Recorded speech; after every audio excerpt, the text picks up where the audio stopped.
game time. Sunday night football is finally here. Folks, this is a key game. This is a big game. With both the Saints and the Bucs losing, a victory here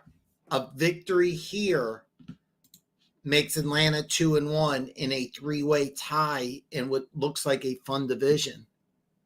Did anybody see the Carolina Panthers come through? All of a sudden, they're now 1-2. The Kansas City Chiefs, with a win, get to advance to 2-0, 3-0. Perry. Hey, Dan, how are you doing? Perry, by the way, in case you do not notice, there is a wrench by your name and is long overdue. Welcome to being one of the moderators of Dan Talks Football. It's something that should happen a long time ago. This is such a big game. I'm going to get to my keys of the game here for both teams here. I'm going to start with the Atlanta Falcons and make Mahomes make mistakes. A lot of M's. Bottom line, Patrick Mahomes is a gunslinging quarterback. He's not against making errors. He has 3 interceptions on the season tonight so far. So in order for the Falcons to win this game, make Mahomes make some mistakes. Trey. Hey, Dan, good luck to your team tonight. Hey, man, what a great win. What a great win. I need to go back after I'm done with this, look at some more information. I know there were some injuries on the offensive line of the Eagles. I want to make sure they're all healthy next week. That's going to be key. I am and I'm not. The one thing I'm going to say about Andy Dalton is that I knew the offense was going to be much improved. How much is that on Bryce Young? It's really not that much on Bryce Young. It's really the organization of the Carolina Panthers failing to integrate him into the offense. I could go into a lot of detail on that, and then I'm planning on doing that Monday. I really want to dive into that, into a lot of detail, because a lot of people are going to look at this game and say, oh, Andy Dalton should have been playing all along. No, this is a failure of the Panthers to get their rookie quarterback put in a position to succeed. And I'm going to touch base on that Monday, but we have some time in between plays. I'm not overly surprised, but they need to do better. But the Atlanta Falcons, their 3 keys to winning is that they have to force Mahomes to make some mistakes. He's a gunslinger type. If Patrick Mahomes plays a perfect game, the Kansas City Chiefs are going to win this game. Second thing Atlanta has to do is keep Kansas City off balance offensively and defensively. This is very important. One thing is that there's a brand new offense and defensive scheme here in Atlanta. You want to keep Kansas City confused on both sides of the ball. That's very important. And number 3 is, I think it's really important to get their tight end, Kyle Pitts, who's done almost nothing the first 2 games. I think it's very important that the Atlanta Falcons do everything humanly possible to get Kyle Pitts rolling. The Kansas City Chiefs, of course, gave up over 100 yards to Isaiah Likely. Mike Gesicki had 7 receptions for 91 yards.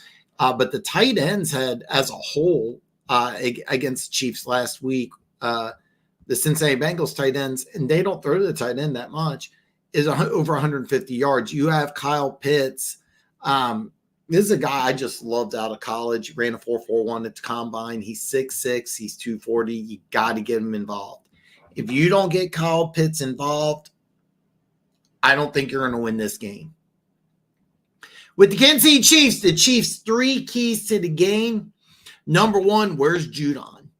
The one problem with the Atlanta Falcons over the last couple of years is that they have no pass rush. So what did they do? They gave up a third-round pick to New England. They bring in Matthew Judon. And one of the things is that they had some problems getting to Jalen Hurts last week, and then they started running some stunts, getting Judon coming in on the inside. That ended up being successful. They got to move Judon around. Now, there's the spot there on the left tackle. I didn't even have enough chance. I was watching the red zone. I'm not sure if it's going to be Kingsley Matea, I'm butchering that name, or Wanda Moore, second-year player, but either or, the Chiefs have a weakness on that left tackle. You want to move Judon around. The Chiefs need to isolate Judon. You don't want Judon wrecking this whole thing up. The second thing the Kansas City Chiefs have to do is pressure Kirk Cousins. Kirk Cousins, if he gets on a roll, he can tear you apart. This offense has not been very good. But if you go back and you look at it's Sunday Night Football, or pardon me, last week on Monday Night Football, what happened that last drive of the game? They gave Kirk Cousins time. Kirk Cousins just went back there, picked you apart. Kansas City cannot allow Kirk Cousins time to go ahead and do that. And number 3, I think it's very important to get Travis Kelce involved early, open up the rest of the offense. So it's now game time here. The Chiefs are wearing their all-white uniforms, which just look fantastic. The Falcons wearing their standard home uniforms. The Chiefs are going to kick off to Atlanta. We're going left to right on your screen here. And we're ready. This is going to be a good one, folks. I almost put action on this one. The 2 games I liked this week was Kansas City to cover 3 and Pittsburgh to cover 1 or 2. Pittsburgh covered. I didn't put action on it, but I do like the Chiefs to cover 3. That is my pick here. And folks, we are ready. Sunday Night Football is kicking off as Butker kicks the ball into the end zone here. The Atlanta Falcons are going to take a knee, get the ball out on the 30-yard line. So we're going to see Kirk Cousins and company strike first. Here, Perry says the Vikings are really hot right now. I think Houston didn't come to play and overlook the Vikings. The Vikings are really hot right now. Sam Darnold's playing the way that he was always capable of playing. He's got weapons, and that defense is phenomenal. Defense is phenomenal. All right, Kirk Cousins is going to line up under center. John Robinson's about 7 yards behind him. It's going to be bootleg. Cousins is going to drop it off to Mooney. He's going to get out to the outside, get a gain of 12. He tried to pirouette himself to get more yards, but after a gain of 12, it'll be Atlanta Falcons first down. This is a very nice play. Fake handoff to John Robinson around the left, bootleg to the right. Darnell Mooney, a guy I really love, track star out of Tulane. This is a guy, got some speed, big playability. Falcons are going to line up, trips to the top of the formation, and we're having a stoppage of play here. So 14:35, we're going to stop the game just for a second, and they're going to keep going here. I'm not exactly sure what it stopped for. Apparently, he went out of bounds sooner, so they're calling it 2nd and inches. I don't know how that's possible. It looked like it was a 12-yard gain, but apparently he went out of bounds sooner here. They're going to kind of take a look at, they're looking at the play right now. I thought this was kind of a no-brainer. It didn't look like he went out of bounds, but apparently he did. So it's going to be 2nd and inches, not a gain of 12, but a gain of 9.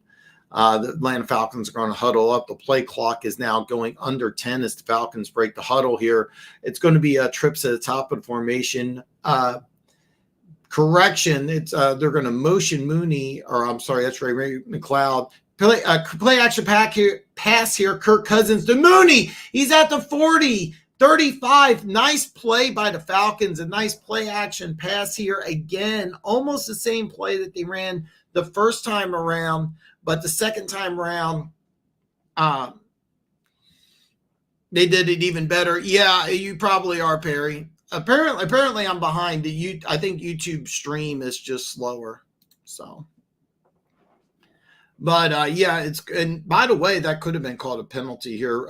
Mooney, 2 receptions, 35 yards. Falcons are in Chiefs territory on the 35-yard line. This time they are going to hand it off to John Robinson. He's going to be stopped behind the line of scrimmage. Nick Bolton just shot through the gap here and made a nice stop on made a very nice stop on Bijan Robinson. John Robinson, if you're not aware, first round pick out of Texas, a guy I absolutely loved. Second and 11 for the Falcons. This time they're going to put Cousins in shotgun formation. They're going to extend Pitts at the top of the formation here. Cousins has time back to pass here. He's going to go to Ray McCloud across the middle here. He's going to get a first down, and he's going to be tackled by Cook after a gain of 13. Nice play by Ray McCloud. Ray McCloud's on his 4th NFL team, mostly a special teams guy. The Falcons decided to start him at the slot receiver. It's really neat what they do. They got a couple guys, Ray McCloud, Darnell Mooney, big-time speed. And then you got Kyle Pitts and Drake London with some length. And then you have Bijan Robinson. It's going to be handoff to Bijan Robinson around the left side. He's going to break a tackle, power forward for a gain of 6. Really nice job by Bijan Robinson as he gets a nice gain of 6 here. Really great job by the Atlanta Falcons on this opening drive. Last week, Bijan Robinson had 122 total yards. Ideally, for the Falcons, they want him to do the same thing. We're going inside of 12 minutes in the first quarter here, 2nd and 5. So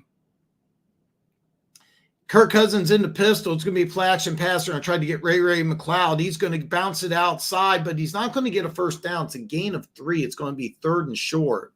So, the Falcons' first drive, Perry, they are doing an excellent job. This is an excellent job by the Atlanta Falcons. This is exactly what they wanted to do. I said that it's going to be 3rd and 2. It's going to be 3rd and a short 3 here.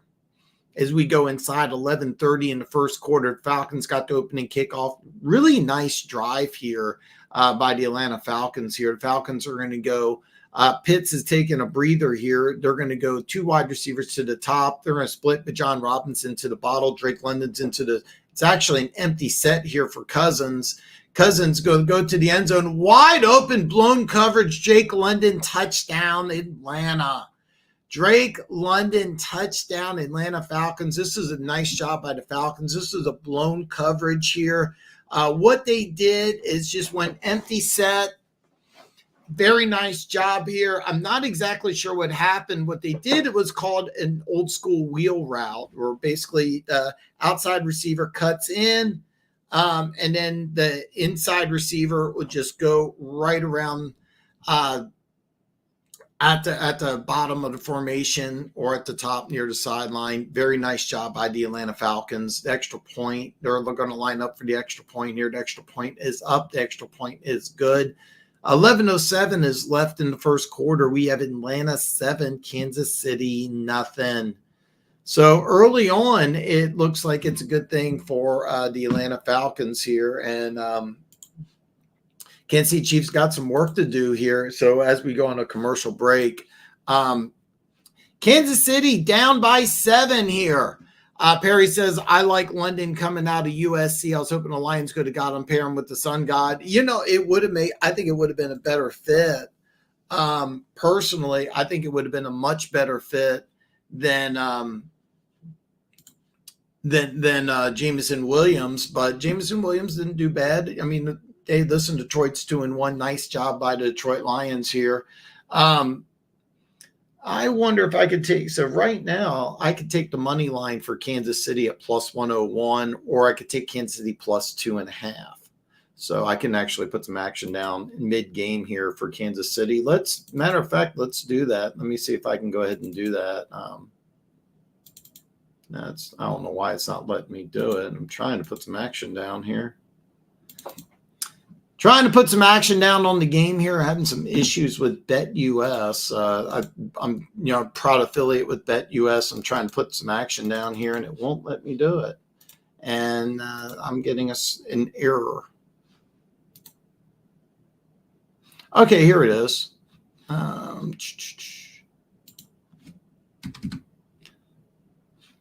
right, so I'm going to put action on Kansas City to cover with a 2.5 point dog. This is called in-game betting.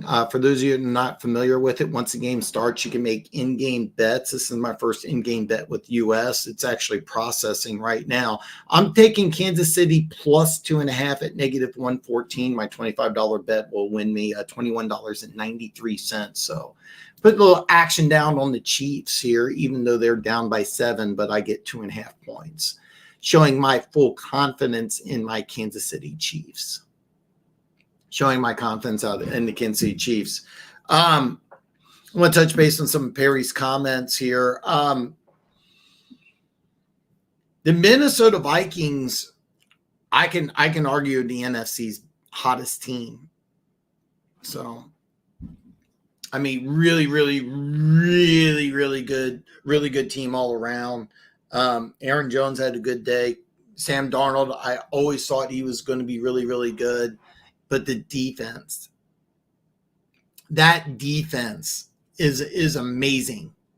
And we're going back to the game here. It's going to be a kick. The Chiefs are actually going to return it here. It's going to be McCole Hardman. He's going to split the middle here. He's going to get out to, it looks like the 20-yard line, but there is a flag on the play.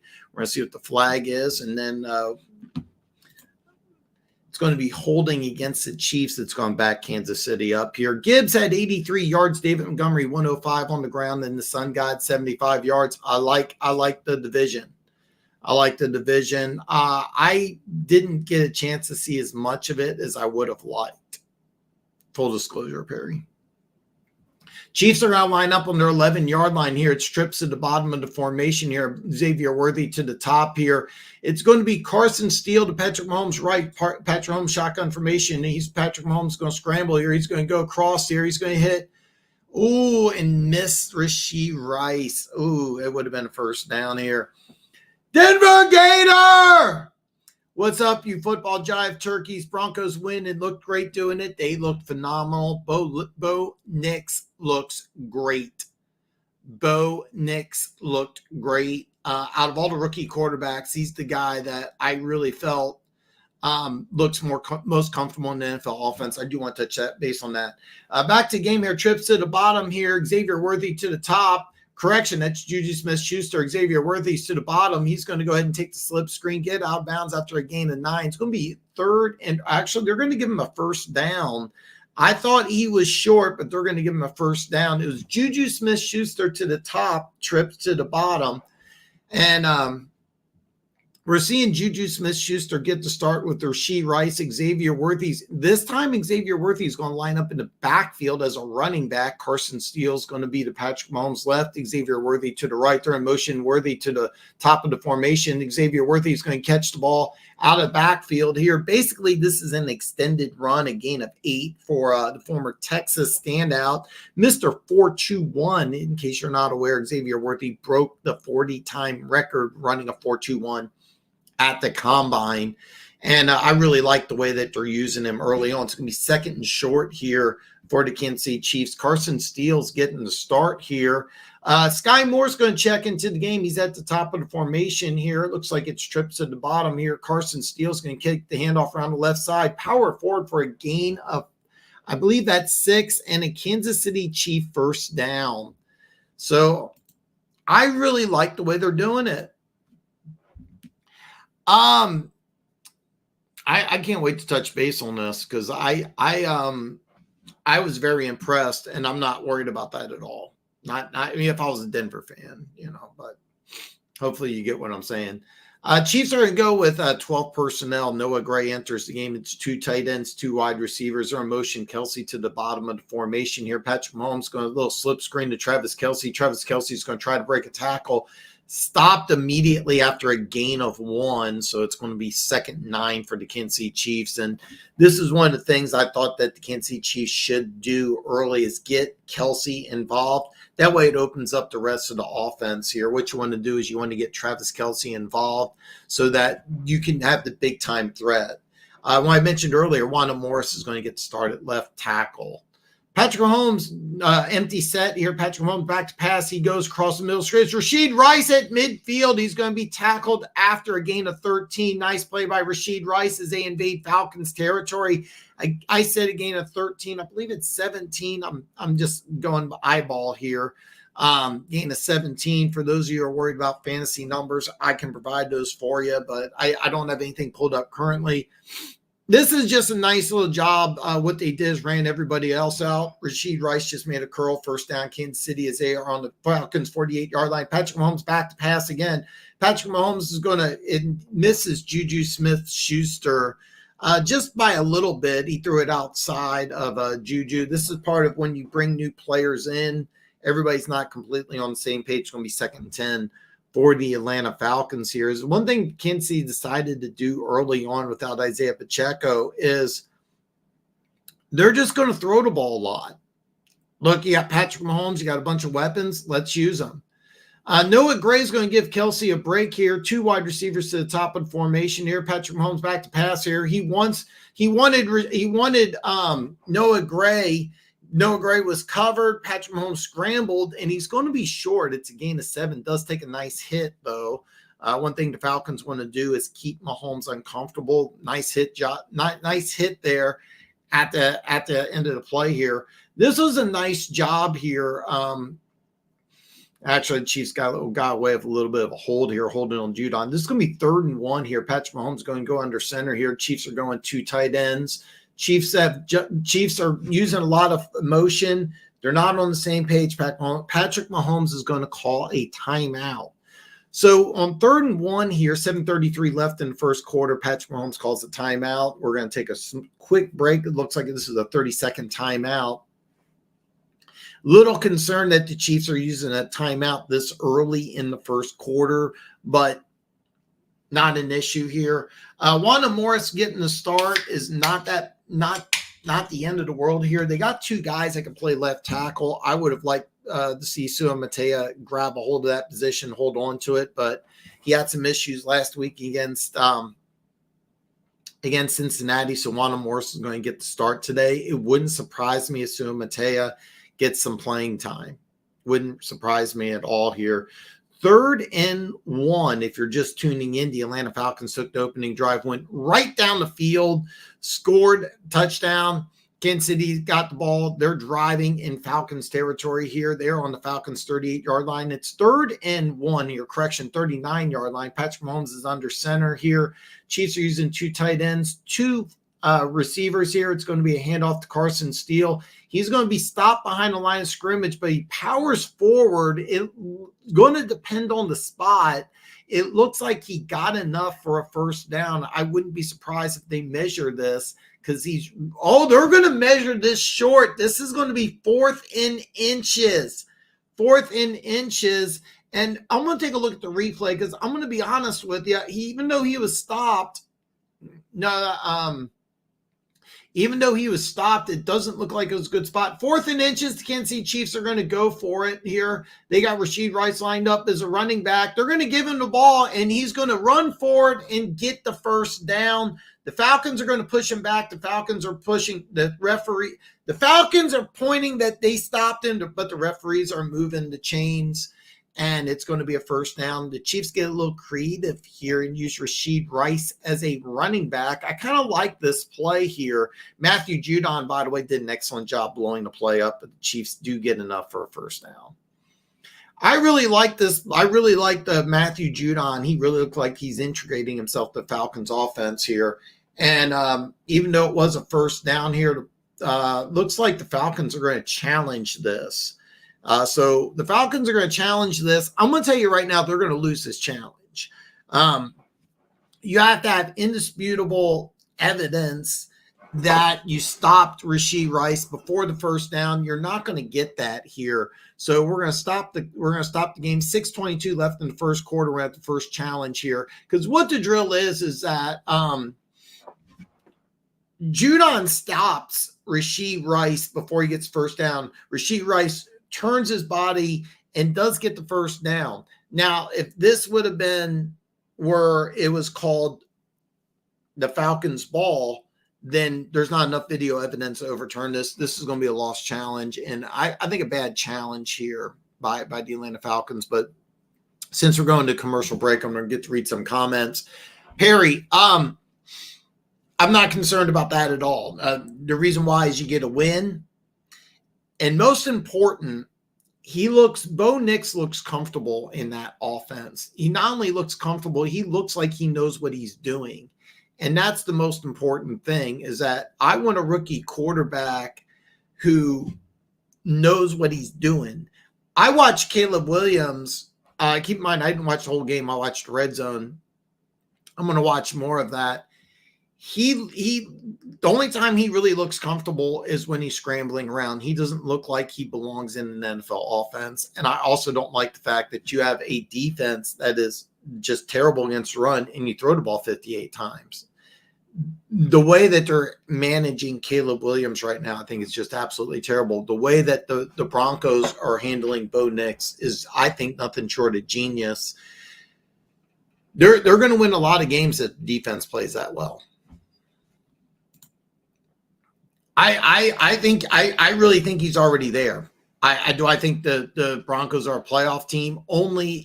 They're only going to be a playoff team if that defense continues to play the way that they did. And I didn't have a chance to watch that whole game. I don't know if it's the Bucs coming in flat off of a big win against Detroit, which I think is completely possible, or if Denver did enough defensively to really confuse Baker Mayfield in that offense. We're going to find out. But I fully expect this to be more of a Bucs letdown. But Bo Nix looks very, very, very impressive early on. Doing great, Perry. Hope you're doing well. The Gators and Broncos won, and Will Levis is still a clown. I'm pretty pumped. Yeah, I've been saying this for a while, Denver Gator. It's really just a matter of time before Levis gets benched. I think it's going to come soon. I really, really, really do. Mason Rudolph, a guy I love. By the way, the play stands. Patrick Mahomes back to pass here. The screen goes nuts. The touchdown, and trying to go deep to Xavier Worthy here. Richie Grant, former second round pick. I believe it's his fourth year with Atlanta. This is a guy I absolutely loved. Or was that Mike Hilton? I thought it was number 27, Richie Grant. Turns out to be Mike Hilton. This was a nice job by the Kansas City Chiefs here. And by the way, this Xavier Worthy was open. Mahomes is just a little behind on that. 2nd and 10 but for the Kansas City Chiefs and Patrick Mahomes. They're in motion. Juju Smith-Schuster at the top of the formation here. Little throw to Juju, and he's going to be tackled immediately. They're going to be tackled immediately by, I thought it was Mike Hilton, but apparently it's I'm getting the wrong guy here. For the Atlanta Falcons here, but they got him immediately. Nice job by the Falcons defense. Pass was a little high here by Mahomes, but still gain of 4. It's going to be 3rd and 6 for the Kansas City Chiefs here. They are in Falcons territory. Keep in mind, Harrison Butker, they are well within his range in the Mercedes-Benz. I believe they call it the Mercedes-Benz Superdome. I shouldn't know that. This is a nice rollout pass here. Rashee Rice is going to be right at the yardage marker. I'm not sure if they're going to give him the first down or not. It looks like they are going to give him the first down. So nice job here. And they're going to look at this again, but this is definitely a catch. Nice job by Rashee Rice being aware of where he was and getting the first down here. It's going to be 1st and 10 on the Atlanta Falcons 28-yard line. Patrick Mahomes under center. He's going to give the ball to Samurai P. Ryan. His first touch of the game here. He's going to be stopped for no gain. There is a flag on the play. So with 5:04 left in the first quarter here, we're going to see what this flag is and figure out what's going on. Early on, I'm really impressed with I like what the Kansas City Chiefs are doing. Mahomes almost had a touchdown. Didn't work out. 12 men on the field for the Atlanta Falcons. So we're going to do first down again. It's going to be 1st down and 5. You can't have 12 guys on the field. You cannot have 12 guys on the field. 1st and 5 for the Kansas City Chiefs here. 1st and 5 for the Kansas City Chiefs. And Raheem Morris is yelling at the ref. I'm not sure why you can't have 12 guys on the field. It's pretty obvious. 1st and 5 here. Patrick Mahomes in shotgun formation here. 2 tight ends to the bottom of the screen here. 2 receivers are motion Kelsey to the top of the formation here. They're going to flare Kelsey out, but it's a draw play right up the middle here. Samurai P. Ryan gets inside the 20, gets a nice gain of I think they'll mark him down at the 19. That would be a gain of 4. So it should be second and a very short one here for the Kansas City Chiefs. I was expecting Samurai P. Ryan to get the start, not Carson Steele, but I expect both running backs to get a lot of playing time here as we go under 420 in the first quarter here. Patrick Mahomes shotgun formation. It's going to be 2nd and 1 here. 2 tight ends, 2 receivers are in motion. Kelsey to the left side here. Carson Steele just right up the middle for a gain of 2 and a Kansas City Chief first down. So it's going to be 1st and 10 on the Falcons 17-yard line. Chiefs are now inside the red zone. Looks like they're doing really well. That bet I made after the Falcons scored a touchdown is looking pretty good, only if the Chiefs score a touchdown. I haven't done a lot of in-game betting before. I should have showed you guys everything that I've done. Maybe I can do that later on down the road. Patrick Mahomes in shotgun formation here. Xavier Worthy's lined up in the backfield as running back. Same play that they did earlier, except this time they're going to motion it. They're going to do a screen to Carson Steele. The Falcons did a fantastic job reading this, only for a gain of 2. Same play they ran earlier, and what they did is that instead of throwing it out to Xavier Worthy on the flat, they throw it to the other side of the field to Carson Steele, but he only gets a gain of 2. I like the play design. It looks like what they're doing is, even though the Falcons read it, they're doing a lot of things to keep the Falcons off balance. They're using a lot of 12 personnel, 2 tight ends, two wide receivers. They're in motion Travis Kelsey out to the bottom of the formation here. Patrick Mahomes back to pass. He's going to go in the end zone here, and it's intercepted. Intercepted. Justin Simmons, longtime Bronco, has picked off Patrick Mahomes more than any other active NFL player. 2:46 left in the first quarter. Patrick Mahomes makes a mistake. Justin Simmons, fantastic play, goes up for the ball like a jump ball. It's going to be a touchback in the back of the end zone. We're going to take a commercial break. When we come back, the Atlanta Falcons get the ball. Kansas City Chiefs down 7-0 early on. Man. A little disappointed about this. I'm going to log into BetUS here and see what kind of action I can put on today's game here. I already put 25 on Kansas City to cover 2.5, but we'll see if I can put a little more action here. Logging in, we're going to take a look here. Right now, that same bet for 2.5, except now it's plus 101, so it's a little more than it was before here. So let's see if I make another wager here. If I make another $25 wager and take Kansas City plus 2.5, let's see what we can do here. So one thing about doing BetUS, this is my first time ever trying to do in-game betting. I noticed there is a significant lag. There's definitely a significant lag. Okay, so what? Oh, it's actually not a lag. It just pops up. So a $25 bet would win me $50.25. So, but I'm not going to do that. So it's pretty cool. So when you make the bet, it pops up on the bottom right. So if you're interested in doing some in-game betting, so. I'm going to read some comments here while we're on commercial break here. I think the offense will get some passing touchdowns more often. Hopefully he drops 2 or 3 next week against the Jets. That's going to be a fun game. Real fun game.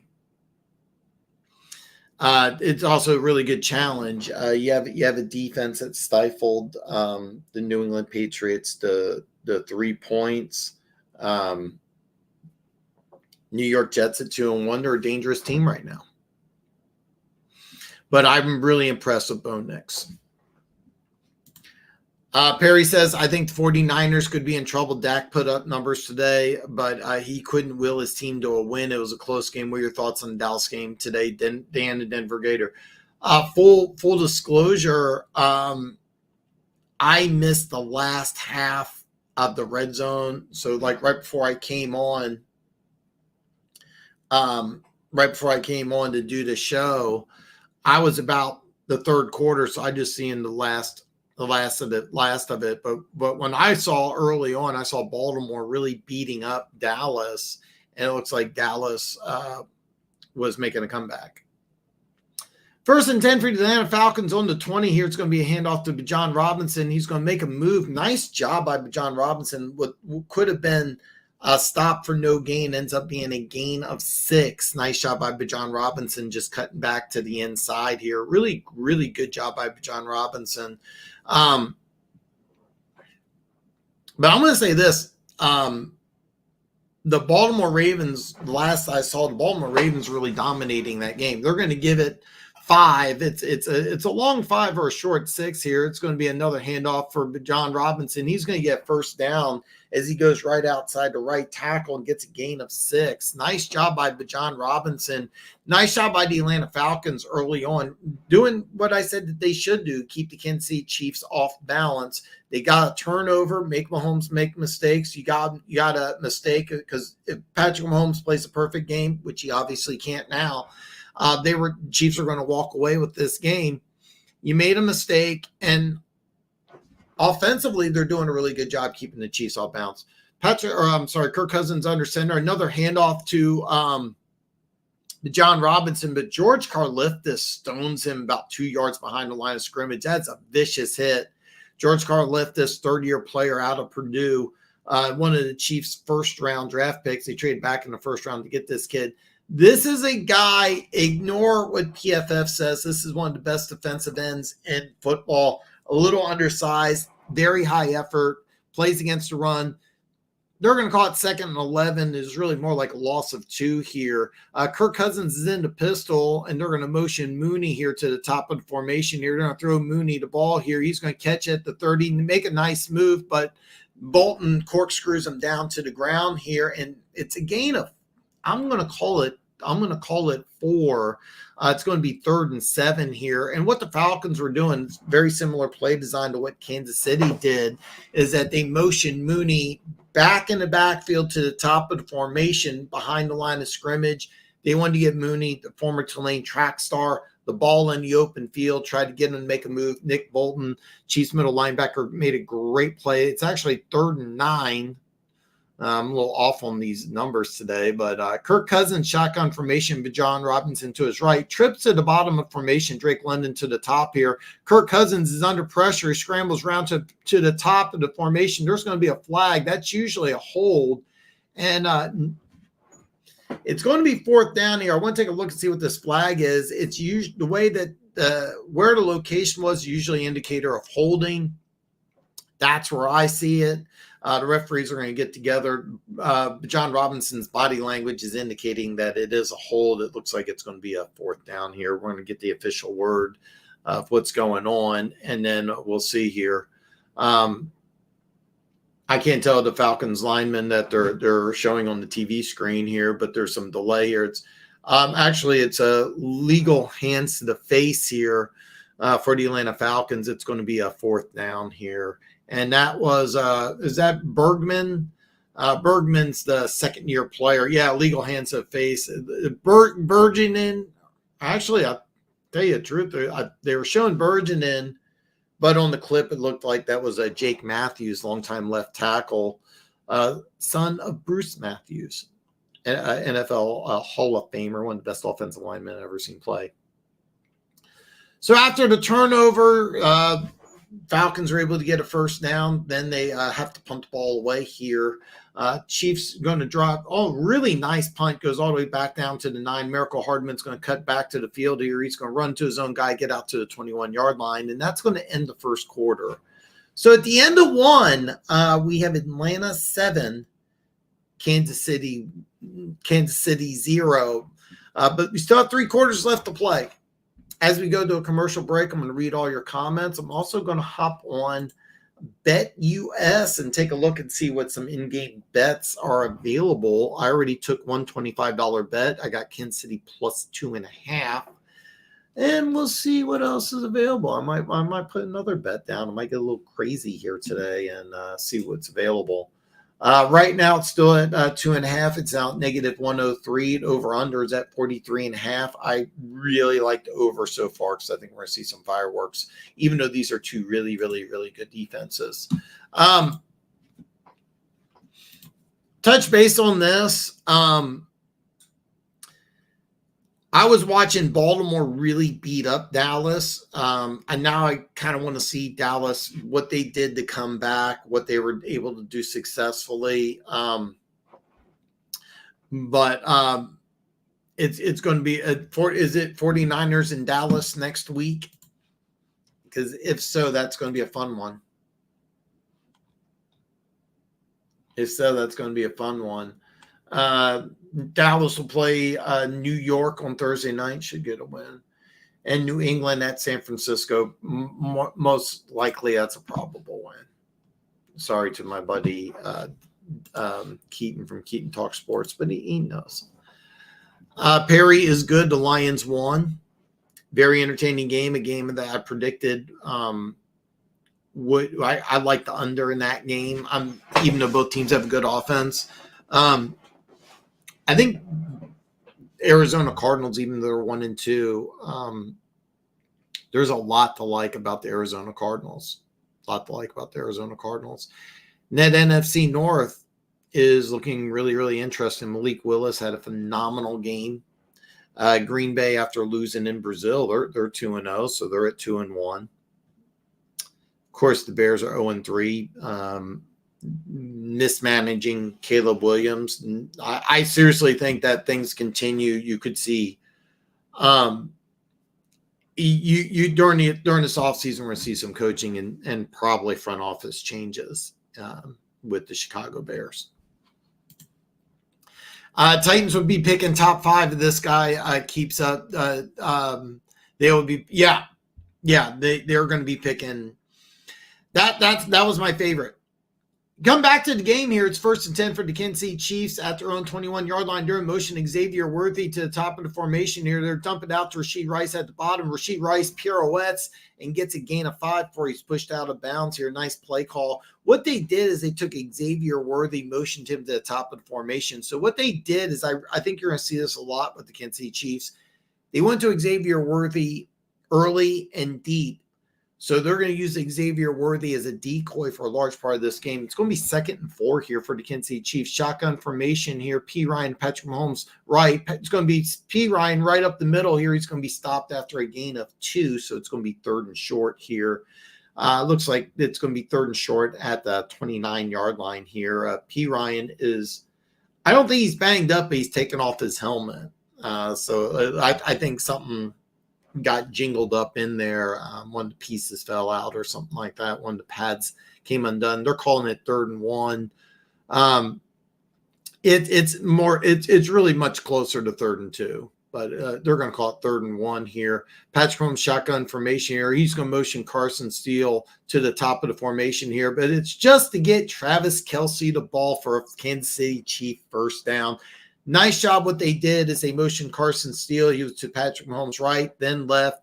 They motioned him to the top of the formation. All this was window dressing, so you can get a nice 3-yard completion to Travis Kelce and a Kansas City Chiefs first down.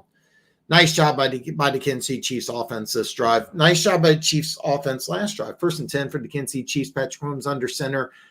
We have 13 personnel, 3 tight ends, and Carson Steele. I believe it's Rashee Rice to the top of the formation. They're going to motion Carson Steele here, and he's going to fight for some yardage here, but he only gets a gain of 2. Simmons coming up from the safety position, put a nice hit on Steele early on. Justin Simmons making a big impact on this Falcons. I thought it was an excellent free agent acquisition by Atlanta. They're going to give Carson Steele a gain of 3. It's 2nd and 7 for the Kansas City Chiefs. P. Ryan's going to enter the game.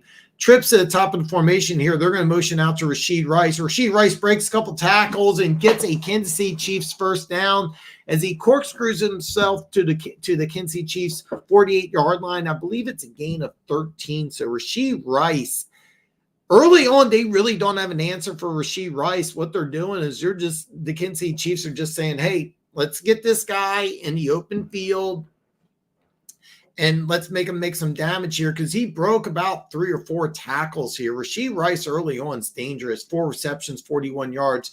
Motioning Juju Smith-Schuster to the top of the formation here. They're going to hand it off to P. Ryan. He's going to break a tackle, power forward into Atlanta territory, a gain of 9. Nice job by the Kansas City Chiefs offense. One thing about the Chiefs offense is that they're moving the ball up and down the field pretty well. It's just that interception in the red zone. One thing I really like early on what they're doing is that the motion and the shifting looks like they're keeping the Atlanta Falcons defense really off guard. This was just a really nice run by Samurai P. Ryan. 2nd and 1 here for the Kansas City Chiefs as they are in the Falcons 41-yard line. Another handoff to P. Ryan here. He's going to cut right up the middle here and get a gain of 6 here. The Kansas City Chiefs offensive line just doing an A-plus job, just knocking the Falcons back. And P. Ryan's a powerful dude. I mean, they call him a third down back, but he's a real powerful guy. But here's the drill. This Chiefs interior offensive line is just driving the Falcons just completely off the ball. 1st and 10 for the Kansas City Chiefs at the Falcons 35-yard line. They're in motion Kelsey to the bottom of the formation here. It's going to be shotgun. Another handoff to P. Ryan. He's going to go around the right side. And this time he's going to be tackled after a short gain. I think they're going to call it a gain of 2 here as they just go around the right side. There wasn't anything really creative about this play. Just an off-tackle run for a gain of 2 as the Chiefs are within field goal range here. 2nd and 8 for the Kansas City Chiefs here. Patrick Mahomes shotgun formation. P. Ryan's to Patrick Mahomes left.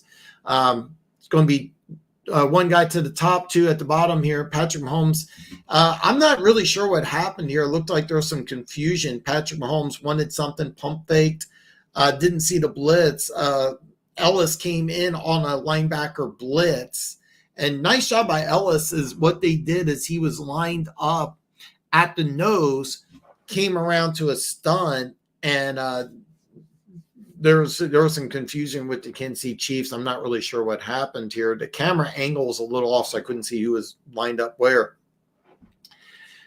Now you got Travis Kelce. He's lined up standard tight end formation to the right, trips to the bottom here. Patrick Mahomes back to pass. He's going to scramble around. He wants to go deep. He pumps a handful of times. Nails Justin Watson for a gain of 15 as the Chiefs get the ball inside the red zone. Another Kansas City Chiefs first down. And Patrick Mahomes pumped about 3 times and then hit Justin Watson on a nice 15-yard out route here. It looked like he was just trying to get – it looked like what Mahomes wanted to do was go deep into the end zone, but it looks like everything was covered here.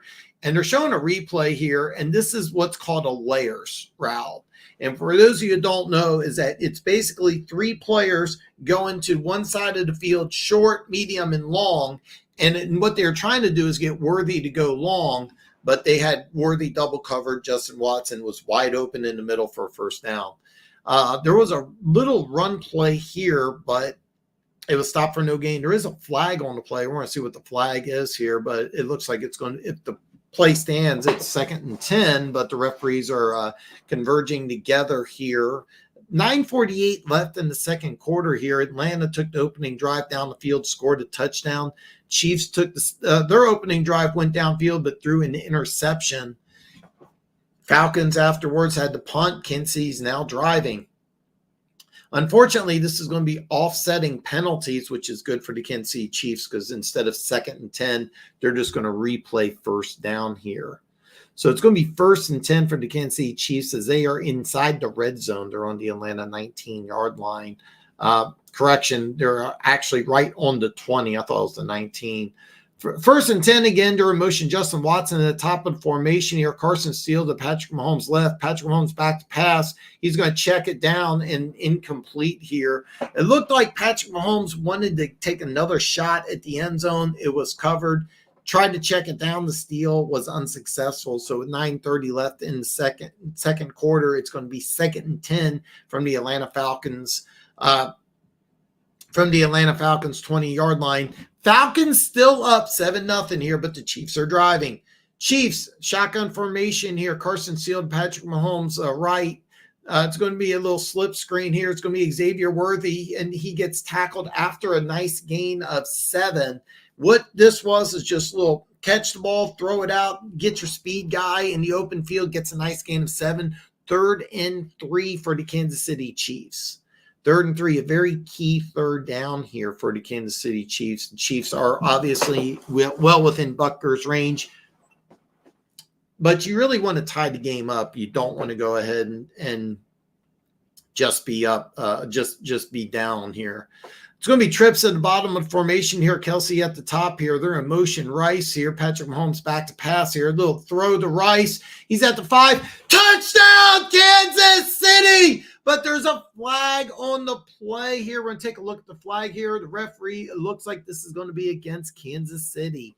So the touchdown is going to be nullified. 8:45 left in the second quarter here, and this touchdown is going to go away.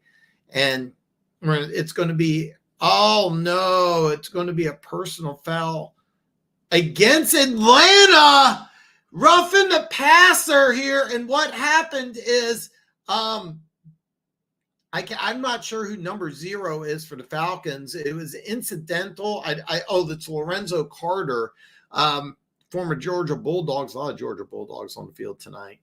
But Lorenzo Carter went ahead and hit Patrick Mahomes in the head. A little ticky-tacky, and I'm a Chiefs fan. But touchdown will stand. 8:45 left in the second. It's going to be Atlanta 7, Kansas City 6. And the Chiefs are going to kick an extra point. I'm not going to lie to you here. With that penalty, you could put yourself in a position to go for 2. I don't think the Kansas City Chiefs are going to do that. But they could do that. I think they're actually thinking about it. But they're showing Andy Reid close up, and then they're showing the players on the sidelines. I'm not exactly sure. I'm assuming they're lining up for the extra point. That's what they're going to do. So 8:45 left in the second quarter. Kansas City Chiefs get back the touchdown from earlier. Harrison Butker's lining up for the extra point. Kick is up. Kick is good. We're tied up at 7. Behind on comments, I'm going to read all of them as we take a commercial break here. When we come back, we got a ball game, folks. I can't stand Dallas, but with their division, they'll still win double digits. Dallas is a fraud team. Baltimore looks good when they stick to the run. Why don't they do it? It's a mystery. Lions have another tough game. Week 4, the Seahawks are a tough opponent. It's really weird. The last couple of years, the Seahawks have played you guys really tough. I'm not going to lie to you. I'm not sold on Seattle. I know they're 3-0. That's going to be a fun game. How about those washed up, irrelevant running backs, Barkley and King Henry? Big days for both. Barkley can make a legitimate case to be an NFL MVP. I don't know what they call it. I know it's the Mercedes. Is it the Mercedes Superdome? But I know the Saints playing the Superdome. I don't know what they call it in Atlanta. I just dropped the ball there. Henry is good. The issue I have with Henry is that he's 30, and can he stay healthy? Saquon Barkley has always been Saquon Barkley, as far as I'm concerned, athletically is the most athletically gifted running back in the NFL. All he has to do is stay healthy. If he does stay healthy behind that offensive line, he's an MVP candidate. Go Carson, man of steel. Really like how the Chiefs are using both running backs. Really like it. Not sure the 49ers are in panic mode just yet. No idea how the Rams beat them with so many injuries. Great job by the Rams. So when I was watching Red Zone, it was 21-7. Then it was 21-4, 21-14. Then right before I see come on, I'm looking at it. I'm like, they came back. I know that I do know that the 49ers had some injuries. I know Kittle was out. I know Trent Williams went out for a little bit. I don't know how much he is, but the 49ers, look, they should be in panic mode. I really don't feel like they did a good job really building depth, because they signed these superstars to big-time contracts, and the superstars they signed to big-time deals are not guys that have been able to stay healthy. So, you have a team that doesn't have a lot of depth, and you got players getting hurt. So, yeah, they should be in panic mode. McVay outcoached Shanahan today. I think the 49ers need Salah back. Hey, you never know what's going to happen. I didn't get to all the comments, but I will read them all. We're back to the game here. The Chiefs are going to kick the ball into the end zone. It's going to be a touchback, and Atlanta's going to get the ball at the 30-yard line. 8:45 left in the second quarter. We are tied at 7, folks. I'm going to drink an energy drink. I don't know why. I don't need it.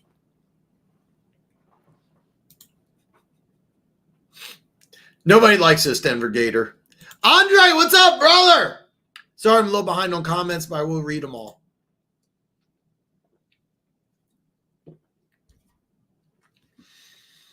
I know Herbert left the game for a short period of time. GB, no shame in that. I'll touch base on this a little more at halftime.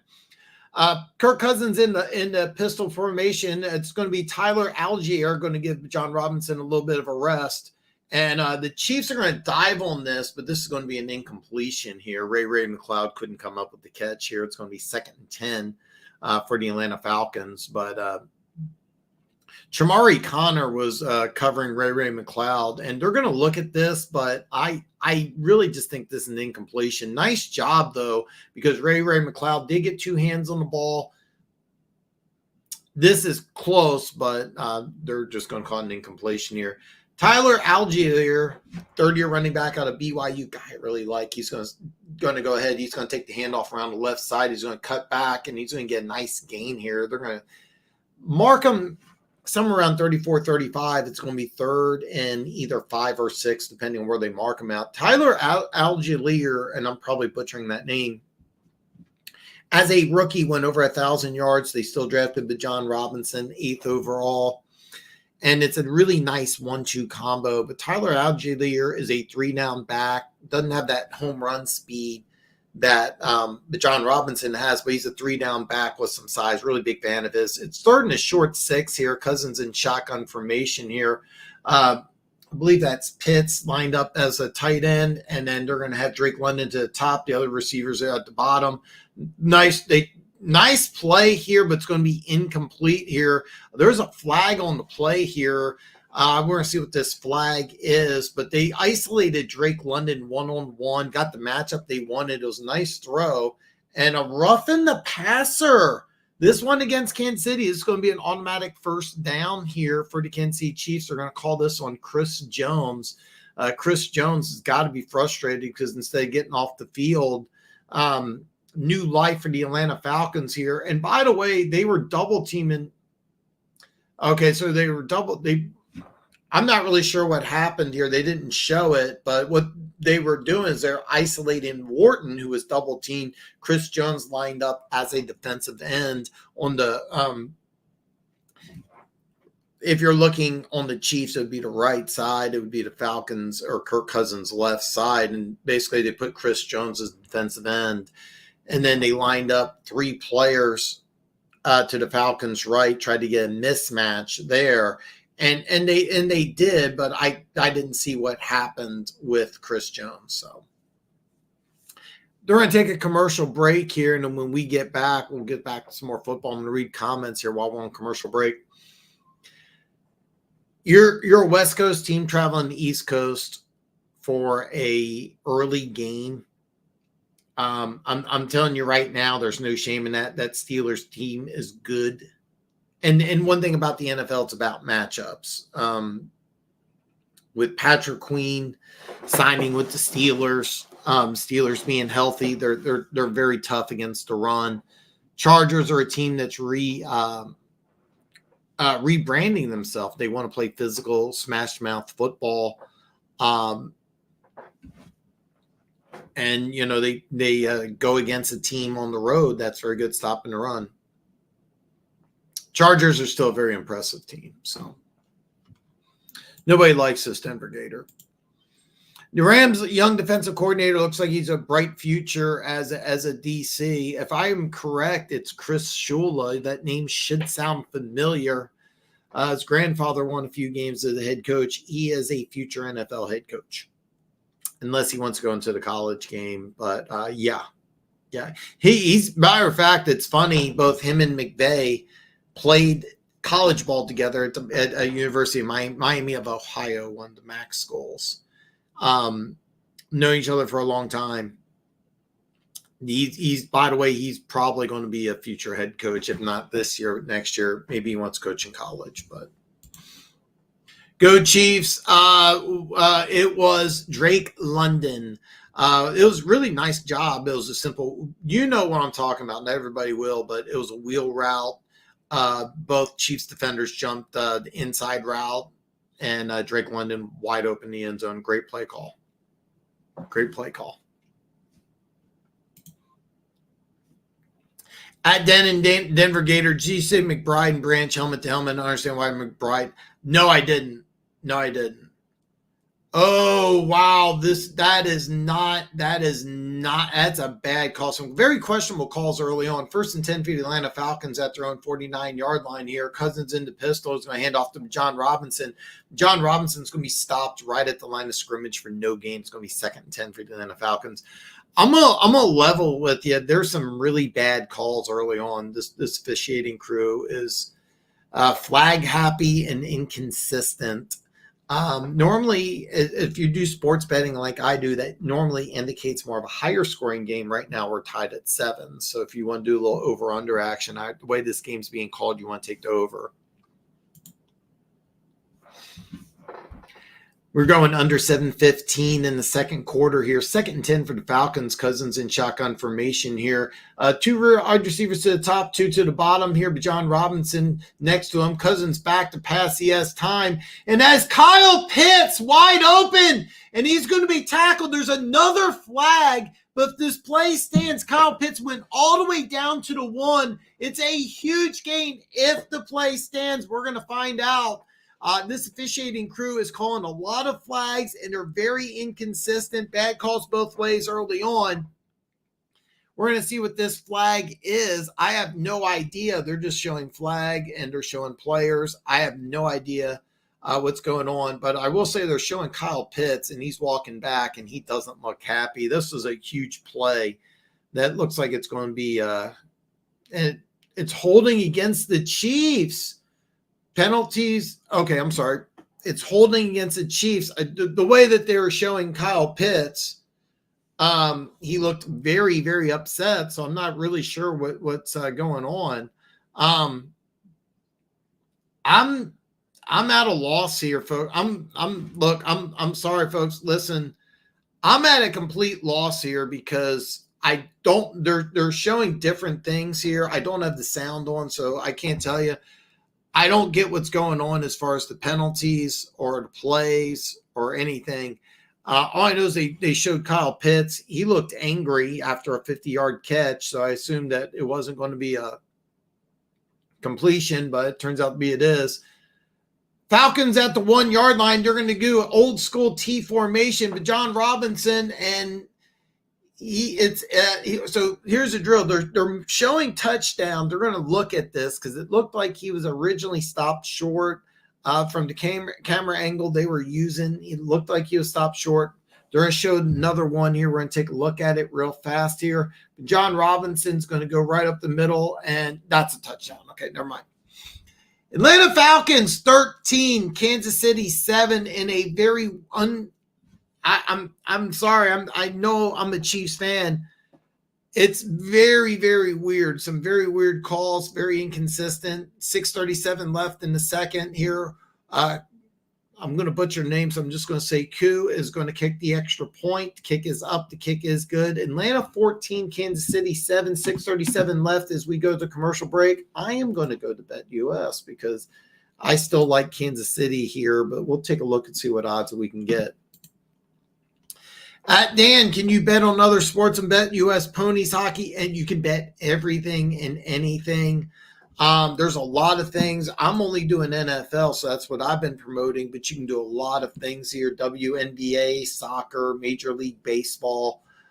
There's a lot of soccer. I don't follow soccer at all. I'm not a fan of it at all. So yeah, I don't get it either. So the point spread hasn't caught up yet. I'm going to refresh because they're still at 2.5 and see if something's changed. No, it's still 2.5. But you can do the Chiefs money line at plus 118, and then you can do plus 205 at plus 101. The over-under is now at 50.5. So, and which by the way, 50.5 is very solid. This game's really inconsistent as far as bets. So I think McBride, I'll have to see that. Arizona needs another year of building and should be NFC West contenders. There's a lot of things that I really, really like with Arizona. I think the defense is playing better. I did see Trey Benson get a little bit of playing time. I didn't see how much. I have to watch more of that game. Denver Gator. I missed a large part of that on the red zone. After the game's over today, I'm going to go back and watch a lot of highlights and then finish up watching the red zone. So another good draft for them for sure. I think I really like what the Cardinals are doing. I like the way that they're building this team. They have Darius Robinson, the other first round pick. When he gets back in there, their defense is going to look different. I really, really, really like what they're doing defensively. And then on offense, they have some playmakers. I just think they got to get everybody together. I saw a really terrible interception Kyler Murray throw in the end zone. He doesn't throw that. The whole game may be completely different. So number 4 is Rice. Big run by P. Ryan. Yeah. You got his rookie card. So Samuel L. Jackson is in attendance. Talk about star power. We have yet to see a Taylor Swift sighting. So I know you Swifties are going to be disappointed here. The Falcons are going to go ahead and kick off here. The Kansas City Chiefs look like they're going to set up for a return here. I believe that's McCole Hardman. He's going to get out to 25 to 30 to 31. So when play resumes here, it's going to be Kansas City Chiefs ball at their own 31-yard line, down 14-7. The Falcons left tackle, I think he's okay.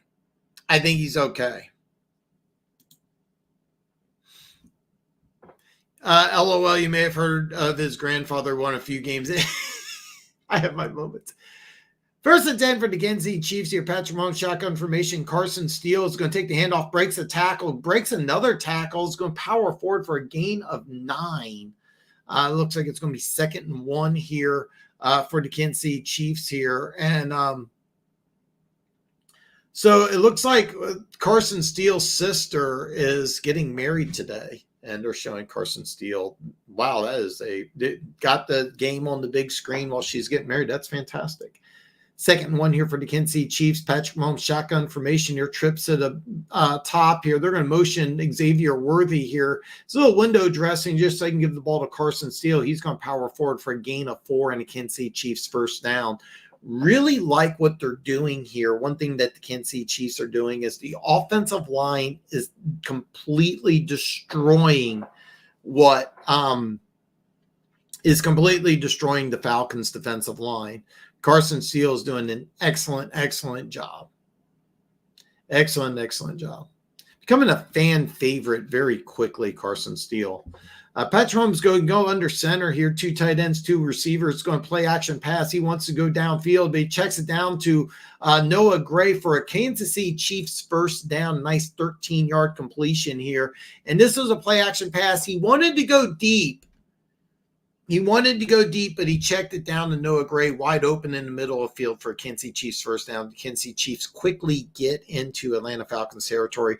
The Atlanta Falcons do not have an answer for the Kansas City Chiefs offense, but Simmons does. The biggest play of the game so far is by Simmons. 1st and 10 for the Kansas City Chiefs on their own 43. Little slip screen to Rashid Rice, except they are ready for it. A.J. Terrell stops Rashid Rice after a gain of 2. A.J. Terrell, if you are not aware, A.J. Terrell, number 24 for the Falcons, one of the best corners in the National Football League. I don't think there's 5 better. I think he's that good. He is that good. This secondary is one of the best secondaries in all of football. They just add a pass rush, and they're going to be dangerous. Second and 8 for the Kansas City Chiefs and the Atlanta Falcons 41-yard line. Sam P. Ryan is going to check in. He's going to motion over to the right here. Patrick Mahomes is back to pass here. He's going to check it down to Rashee Rice. Rashee Rice is going to try to break a tackle at the 35. Pirouettes to the 34, but it's going to be 3rd and 1 for the Kansas City Chiefs here as we go inside 4 minutes. Early on, Rashee Rice, 7 catches, 63 yards, and a touchdown. Nice numbers. Hopefully you have Rice on your fantasy team. 3rd and 1 for the Kansas City Chiefs. The way that they're doing things, I wouldn't be surprised this is 4-down territory here. Patrick Mahomes in shotgun formation, joined by Samurai P. Ryan. Sky Moore's at the bottom here. Juju Smith-Schuster's in the slot to the top, and I believe that's Rice to the very top. Patrick Mahomes is going to take the snap, hand off to P. Ryan, who stopped behind the line of scrimmage. I don't even know if he gets back to the original line of scrimmage. He may have lost a yard, maybe a half a yard. And even though this is well within Butker's range, the way this offensive line has been performing, I really expect the Kansas City Chiefs to go for it here. We're going inside 3 minutes, and what do I know? The Chiefs are going to line up for a long field goal here. And this was just a nice job here. By the way, I'm not sure who 99 is, but 99 just blew up that play for the Falcons. Great job. I don't think that's Amada. I thought he was number 90 here. Butker's going to line up for the long field goal. The kick is up. The kick is good. It's really weird. You line up for a 53-yard field goal, and it's like, ho-hum, just another 50-yarder for Harrison Butker. So 2:43 left in the first half. Kansas City is down only by 4. 14-10 as we got a fun one here on Sunday Night Football. You also follow basketball. Perry is my brother from Canada, and he follows everything. I know nothing about basketball. I really like what they're doing with Malik Willis. He also had, if I'm correct, 73 yards rushing. Basically what they did, and this is what you're supposed to do. Pay attention, Chicago. When you have a new quarterback who's not familiar with everything, you simplify the offense. You don't have them do a lot of things. And you really want to dumb down the offense so he's comfortable. And that's exactly what the Green Bay Packers did with Malik Willis. And that's the reason why that the Packers are 2-1. I'm going to let you know, I have no faith in the Tennessee Titans. I think the Tennessee Titans are just a bad team. But I will say this. I do think that they have a very good defense. I do. But I'm telling you right now, here's what Green Bay did. They didn't try to throw the whole playbook at Malik Willis. They didn't try to have him do too much. Again, Chicago Bears, pay attention. And that's what they're doing, and that's why they're winning with Malik Willis, and he's playing really well. Yeah, Perry does. I'm with you, Perry. I wish we had some more Taylor Swift. So no. Did you? No, I did not. No, I did not. I knew. I watched early on. Last I saw, it was 21-7, and Minshew was struggling. But the one thing I want to emphasize is that I knew that Andy Dalton was going to bring this. I really did. I knew Andy Dalton was going to bring this to the Panthers offense. I knew it was going to look completely different. I knew it was going to be much improved. I want to also say, and I can't emphasize this enough, this is not on Bryce Young. This is the Carolina Panthers not knowing how to develop a young quarterback. And I hope Bryce Young gets another chance on another team, hopefully sooner than later. Hopefully sooner than later. I know everybody loves Carson Steele. I know Denver Gator, despite the name's a huge Chiefs fan. Back to the game here. Harrison Butker is going to kick the ball here. It's going to be down in the end zone for a touchback with 2:43 left in the first half here. The Atlanta Falcons will go ahead and take the field at their own 30-yard line, up 14-10. With the Kansas City Chiefs getting the ball first in the second half, it is very, very important that you either score or you eat up a lot of the clock here. This is a very big possession for the Atlanta Falcons, because what you want to do is you don't want a quick 3 and out, and you definitely don't want to turn the ball over. Kirk Cousins is going to line up under center here, but John Robinson 7 yards behind him. There's going to be a pitch out to the left side here. But John Robinson, Chamari Connor, a second-year player, former fourth-round draft pick out of Virginia Tech. He doesn't really have a position. That's something about him. Plays a little bit of safety and corner, but he comes up here and makes a very nice open field tackle, limiting John Robinson to a short gain. By the way, it's now 2 starting offensive linemen for the Atlanta Falcons are out. It was McGray, the starting right tackle, and I believe that was Dolman. He's been a starter for the last 3 years at center. He's having a pretty good year too. This Falcons offensive line, even though I talked a lot about the Chiefs offensive line, this Falcons offensive line is a little underrated.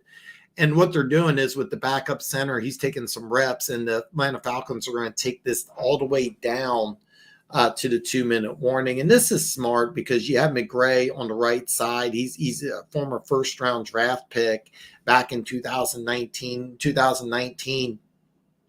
Falcons kind of went all in on offensive line. They used the 12th overall pick on I'm drawing a blank on the kid's name, starting right guard, former 12th overall pick out of Boston College, Chris Lindstrom. And then they traded back into the first round as the 30th or 31st pick overall for Caleb McGray. McGray is out.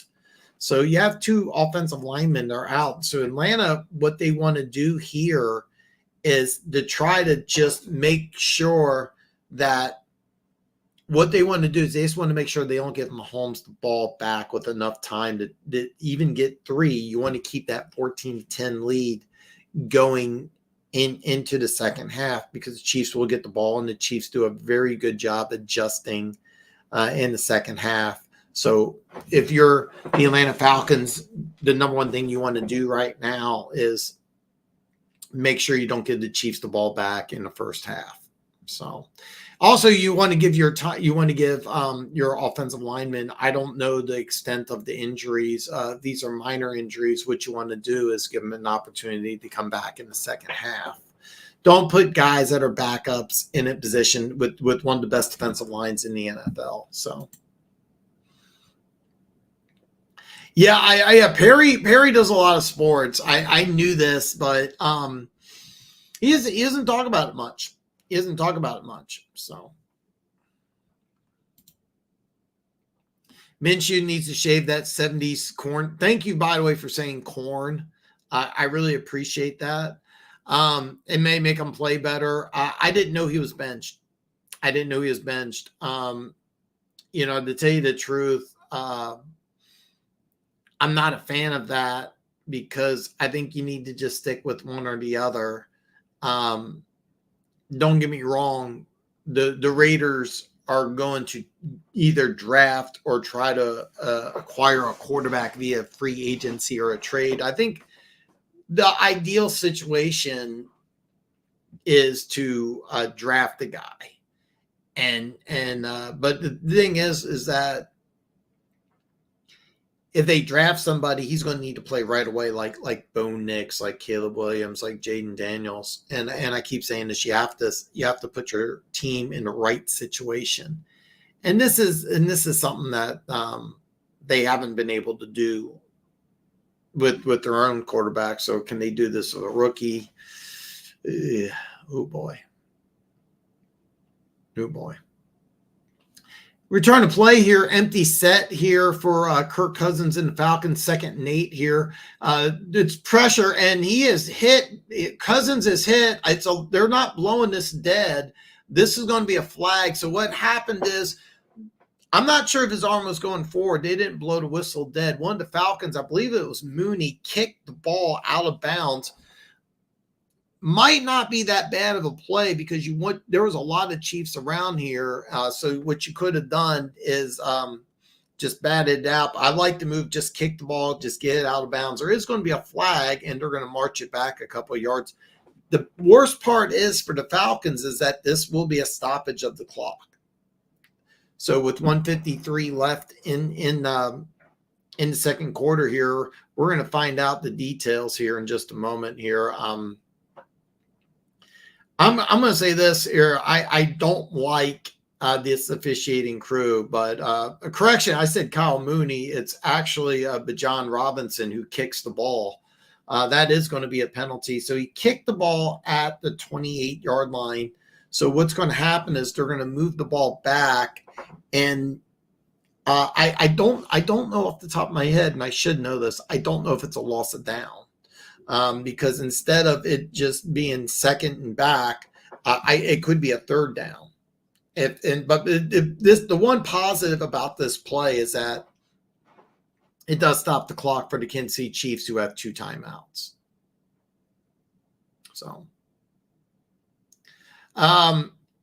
if you're wondering, why'd you do that? It's actually a pretty smart play. You don't want to risk just falling on the ball. You don't want to risk a situation where you turn the ball over in enemy territory. A backup tackle, FAU just went. Actually, that was Matthews. That's not the backup. FAU, the Chiefs' first-round pick 2 years ago, Matthews just left them uncovered for whatever reason. So, longtime left tackle Jake Matthews. There was some miscommunication on the offensive line, and he just let FAU fly by. They're saying that the referee said originally it was second down. Andy Reid's arguing it should be a loss of down. That's what I was thinking, is that this might be a loss of down situation instead of second down, which was originally thought of by the referees. The screen is now saying third down, and now it was 3rd and 12. It should be 3rd and 18. I think they have this correct. And Andy Reid trying to get an explanation. We're not dealing with the best officiating crew. So for those of you that don't know, I'm going to go into this at halftime with the officials, because the way it works is that after every game, the NFL grades each officiating crew. And the lower the grade that this officiating crew gets, the less televised games that they get. The highest officiating crews due to primetime games, due to playoffs. And there's only a few officiating crews that get to do the playoff games. This is not going to be one of them. This is not a good job, but they did it right. Finally, it's 3rd and 18, 1:53 left here. Kirk Cousins in shotgun from pistol, Bijan Robinson behind him, and it was a miscommunication there, but they do just hand it off to Bijan Robinson. He's going to gain a 4. The Kansas City Chiefs are going to use the timeout. So with 1:45 left in the half and 1 timeout, Patrick Mahomes is going to get another shot to put some points on the board before the end of the half. And so what happened is I wasn't really sure what happened. Kirk Cousins just dropped the snap. This wasn't a bad snap, just Kirk Cousins mishandled it. Luckily, he like a volleyball bounced it to Bijan Robinson. Bijan Robinson had enough hand-eye coordination to catch the ball, get a gain of 4. But that could have been disastrous. That could have been a potential fumble. So the Falcons offensively did a really good job in the first half, except for that last drive. It's going to be former University of Georgia Bulldog Mecole Hardman here back for the punt here. I said 146. It's going to be, I'm sorry, I said 145. It's 146 here. The Falcons are going to go ahead and punt. Mecole Hardman, it's a short punt. It's going to bounce, and Mecole Hardman's going to let it. It's going to take a Chiefs roll to the 34-yard line. So the Chiefs are going to go ahead and get the ball in pretty good field position here. So with 1:37 left in the first half, they're going to take a quick commercial break, come back, and we'll see if the Kansas City Chiefs can put on some points before the end of the first half. I'm going to read all your comments during the commercial break, or as many as I can. And then during halftime, there's a lot of things I said I wanted to go over, but hopefully I can get a chance to answer any and all questions. Also, I want to emphasize I am not a fan of the way this officiating crew is calling this game, either for the Chiefs or for the Falcons. So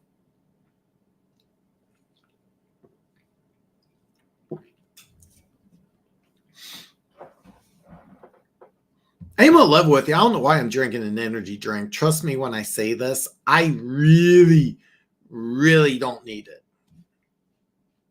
Really don't need it. I like Carson, the man of steel. I hope he has a good season. Perry, just the simple fact that you have a rookie free agent who made the team, that's a plus. But the fact that he's actually getting snaps on offense is amazing. I mean, this isn't a team that's going to struggle to make the playoffs. I mean, this is a two-time Super Bowl winning champion trying to make NFL history by three-peating, and you got a guy who's a rookie free agent who's actually taking snaps on offense. That's huge. It's a great story. It's a great story. Because I remember hearing about him and, seeing the alligator, and I liked the story. I didn't think he was going to make the team. But it's a great story, and he's having an impact. He's having a great impact. He's having a great impact. The Dallas kicker, yeah, I saw that. Nailed the 65-yarder. The Tucker was 66. So, how pissed do you think the Titans are for trading Willis last minute and getting ready to bench Levi's?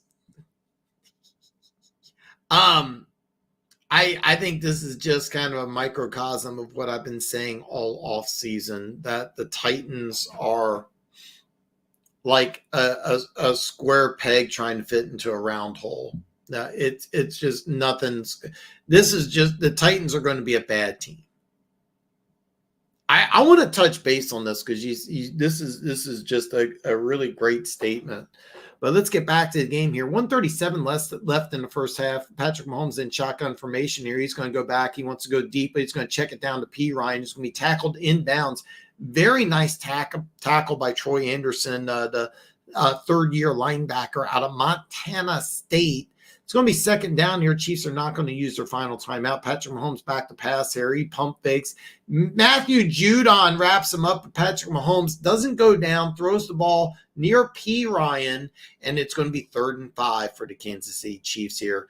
Correction, that is Ubite, not Judon. I got him mixed up. Ubite is a third-year player out of Western Kentucky. Second-round pick. He just goes right around Wanda Morris. Goes right around Wanda Morris here. Very key third down for the Kansas City Chiefs here. Patrick Mahomes in shotgun formation here. It's 2 wide receivers to the top here, 2 wide receivers to the bottom. P. Ryan's into Patrick Mahomes right here. Mahomes in shotgun formation here. Patrick Mahomes back to pass, and it's dropped and almost intercepted. This was almost disastrous. Jesse Bates almost had to pick. It was behind Rashee Rice. Rashee Rice got a handle and tipped the ball up in the air. Bates almost picked it. So a very quick 3 and out. By the way, Mahomes hits Rashee Rice in stride. Rashee Rice not only gets the first down, he probably gets out of bounds past midfield. Bad pass by Mahomes, having not a really great first half here. And the Tennessee Chiefs, after putting themselves in excellent position, now have to give Atlanta the ball back. With about a minute left here, the Kansas City Chiefs are going to punt. It's going to take a bounce. Ray McLeod's going to pick it up. Correction, that's not Ray McLeod. That's D. Alford's going to pick the ball up at the 30. There's some pushing and shoving after the play. But with about, I think it's 49 seconds left here, and I'm going to level with you. I'd be really surprised if Atlanta tries to do 59 seconds left. Look, you have 2 timeouts. You're at the 30. Normally, what the Atlanta Falcons would do would be to try to take a shot because the Chiefs only have 1 timeout. Normally, what you would do is take a shot here downfield or try to see if you can get a first down to put yourself in position to try for a field goal. But I really expect the Falcons here to just take it easy, to try to go into halftime just up 14-10. I really expect the Atlanta Falcons to just not do anything overly aggressive here. Shotgun formation here for Cousins. We'll see what happens here. But John Robinson's and there's flags all over the play as the play is blown dead. I'm not really sure what happened here, but this play was immediately blown dead. False start, Atlanta. They're going to go back 5 yards. Even though it was lined up in a passing set with 2 wide receivers in each side, and John Robinson to Kirk Cousins left in shotgun formation, this was going to be a running play. They are not going to try to be aggressive here. They're just going to go ahead and try to go into halftime up 14-10. Kirk Cousins back to pass. It's going to be a little quick pass to Drake London. He's going to be tackled inbounds after a gain of 9. We're going to see what they're going to do, but there doesn't seem to be a lot of urgency in the Atlanta Falcons. I think that what they're going to do here is they're going to line up here. They're going to snap the ball under 40 seconds here. It's going to be 2nd and 5. Cousins is going back to pass here. Cousins is hit. It's intercepted. Murray Connor is going to pass it off to Jalen Watson. Jalen Watson's going to get out of bounds at the 34-yard line. Exactly what I said. They should just play it safe. They didn't do that. I believe it was Wharton that got pressure, hit Cousins' arm as he was throwing the ball forward, intercepted by Connor. Connor, as he was getting tied up, did a chest pass type handoff to Jalen Watson. It was Wharton who hits his arm. Bad decision. By the way, nice job by Connor realizing where he was, realizing where his teammate was. The Chiefs are already in field goal range. Shamiri Connor, second-year player at Virginia Tech, doesn't really play a position, pseudo safety, pseudo linebacker. Chiefs are in Atlanta Falcons 34-yard line. Patrick Mahomes back to pass in shotgun formation here. He's going to check it down to P. Ryan. P. Ryan's going to make a move. Should have got out of bounds, but he's fighting for extra yards here as he gets down to the 26-yard line. He made a mistake not going out of bounds, but that's okay. And I think the Kansas City Chiefs are going to use their final timeout with 23 seconds remaining. Okay, P. Ryan should have just made a beeline to go out of bounds, and he instead cut back inside. He was trying to fight for extra yards. He just didn't realize that he's on a team that has a kicker that can easily make a 50-yarder. So getting a few yards. So instead of a 51, you're trying to kick a 45-yard field goal. It's really not relevant. So mistake by P. Ryan, but look, he just signed with the team. You're cut by the Denver Broncos in preseason. Next day, you're on a flight to Kansas City, and you're part of a team trying to three-peat. So not mad at him. Second and 2 from the Atlanta Falcons 26-yard line. 23 seconds left in the half here. No timeouts. Patrick Mahomes back to pass here. He's going to scramble around. He's going to scramble. He's going to throw in the end zone here, and it's incomplete out of the back of the end zone. 15 seconds left. Nice job by the Atlanta Falcons here, getting some pressure on Mahomes here. I think they ran a stunt here. We're going to look at the replay. No, it wasn't a stunt. It was just Judon just went right inside Jalen Taylor. And what they were trying to do is see if they could get Juju Smith-Schuster in the back of the end zone. And they were not successful. 3rd and 2 here for the Kansas City Chiefs. 15 seconds left in the first half. Here's the drill. If a play is caught inbounds, more than likely the first half will be over, but there is enough time to go ahead and get a play to the sidelines. Patrick Mahomes is going to take a shot downfield, and it's incomplete. So with 11 seconds left in the first half, we're going to see Harrison Butker come on for a field goal well within his range here. Kind of looks like Kansas City Chiefs. I really think that this goes back to P. Ryan not understanding the situation that he was in, because if he goes out of bounds, the Chiefs are in much better shape for him getting an extra couple of yards. Harrison Butker already made a 53-yard field goal. This is part of having continuity in a complex offense. But Harrison Butker's up for the kick. The kick is up. The kick is good. It's going to be 14-13, 6 seconds left in the first half. 6 seconds left in the first half. Folks, it's going to be a good game. The Kansas City Chiefs will get the ball first, and we're going to be in good shape. The Falcons do have 2 timeouts, but I really expect that after throwing the interception, I really think that even if the remaining 6 seconds are not used on the kickoff return, I think the Falcons are just going to take a knee. I fully expected the Falcons to not be aggressive, because the last thing you want to do is do exactly what they did, and that's turn the ball over and give the Kansas City Chiefs. And by the way, kudos to the Atlanta Falcons, because they were in a position to give up more than just a field goal. The defense has played really well. The Atlanta Falcons defense has played very, very well today. Kansas City Chiefs did get a turnover, which is a big play. The Atlanta Falcons, we're going to see at the start of the second half if they have to go back in there with 2 backup offensive linemen, because that is going to be key, because as you may or may not have seen from that last play, it was a situation where the backup offensive lineman, Kirk Cousins, is getting pressured. Kirk Cousins is not an overly mobile quarterback.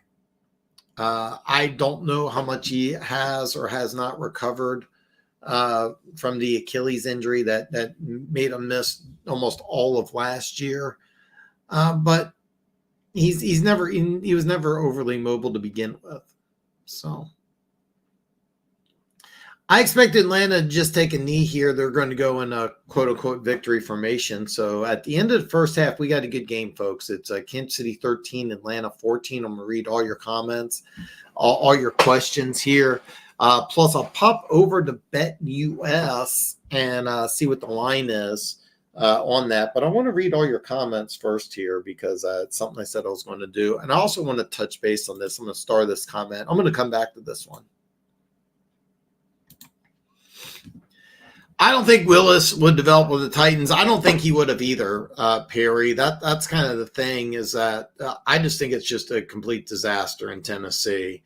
They didn't get much for him in return, but they should have tried to develop him. I mean, he was a 3rd-round pick, and I know what they wanted to do is that they last year they drafted Levis high in the 2nd round. They traded up in the 2nd round to get him. I think upside-wise, they thought that they had more in Levis. Honestly, I'm not really sure. I will say this. Neither Levis or Willis really fits what Brian Callahan wants to do. And I'm going to level with you. I'm not sure that Callahan's the right answer in Tennessee. But yeah, I mean, this is, I do think that Levis is going to get benched very, very soon. And I'm gonna level with you. I never understood what's wrong with Mason Rudolph. I've never understood what's wrong with Mason Rudolph,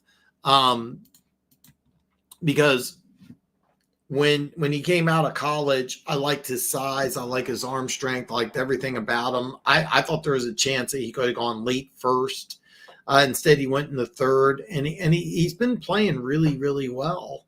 Last year, he was the best quarterback on the Steelers team. Never got another chance. I never understood that. I asked a buddy of mine. He was a Steelers fan. I was like, "Why? What's up with Mason Rudolph?" He's like, "I don't know." I mean, and that's the problem, is that you got a guy in Mason Rudolph who I really think could play, and I think he could. He's a guy in college that ran an offense like Callahan wants to run. I really think that if you made a move, take a look at what happened in Carolina. Is it the same thing? Not exactly, but take a look at Carolina. You took a quarterback who was not comfortable, that wasn't developed correctly, and you put him in a situation where he couldn't be successful. The reason why Andy Dalton was successful, if you take a look at what Dave Canales did, is he went into situations in Seattle and in Tampa Bay with quarterbacks that were veteran quarterbacks that excelled in spreading the ball out in quick reads. All right. That's not really what Bryce Young did at Alabama, and that's not the offense that they were trying to run last year in Carolina. So this offseason, you're trying to develop a guy just to get acclimated to the NFL, but that quick rhythm passing offense that Canales ran in both Seattle and Tampa Bay, that's not conducive for a rookie quarterback. That's not conducive for a rookie quarterback, and that's not at all what Bryce Young did at Alabama. That quick rhythm, quick get the ball out of your hand fast, that's a complex offense that you need some veteran savvy to understand, because you have to know what the defense is doing pre-snap. This is all that offense in Carolina is a lot about pre-snap reads and knowing where to go with the ball before you can get the ball in your hand. He's never done that before. Plus, he's not 200 pounds. I don't care what he's listed at. He doesn't weigh 200 pounds. A guy like that needs a simpler, more dumbed down offense, and he also needs some help from the running game. I don't like what they're doing with him, and now that Andy Dalton had such a great game, people are going to look at it like, oh, the problem's all Bryce Young. No, it's not all Bryce Young. The Falcons are going to lose their O-line in this game. I want to see what happens. But if they're down 2 offensive linemen, the Chiefs are going to win this game. So, if any, Perry's earned this for a long time. And I apologize, Perry, because Perry, I should have got you a wrench a long time ago.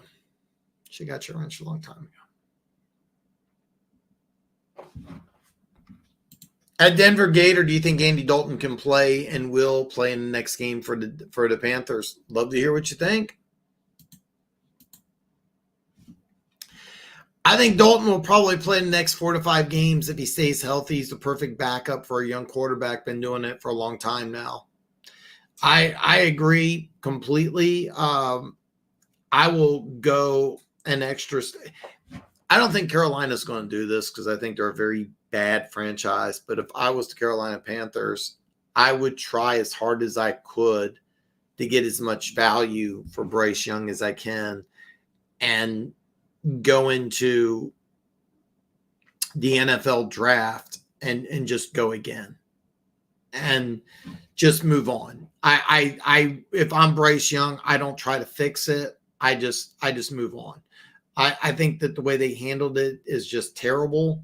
Just move on. You can get another backup quarterback.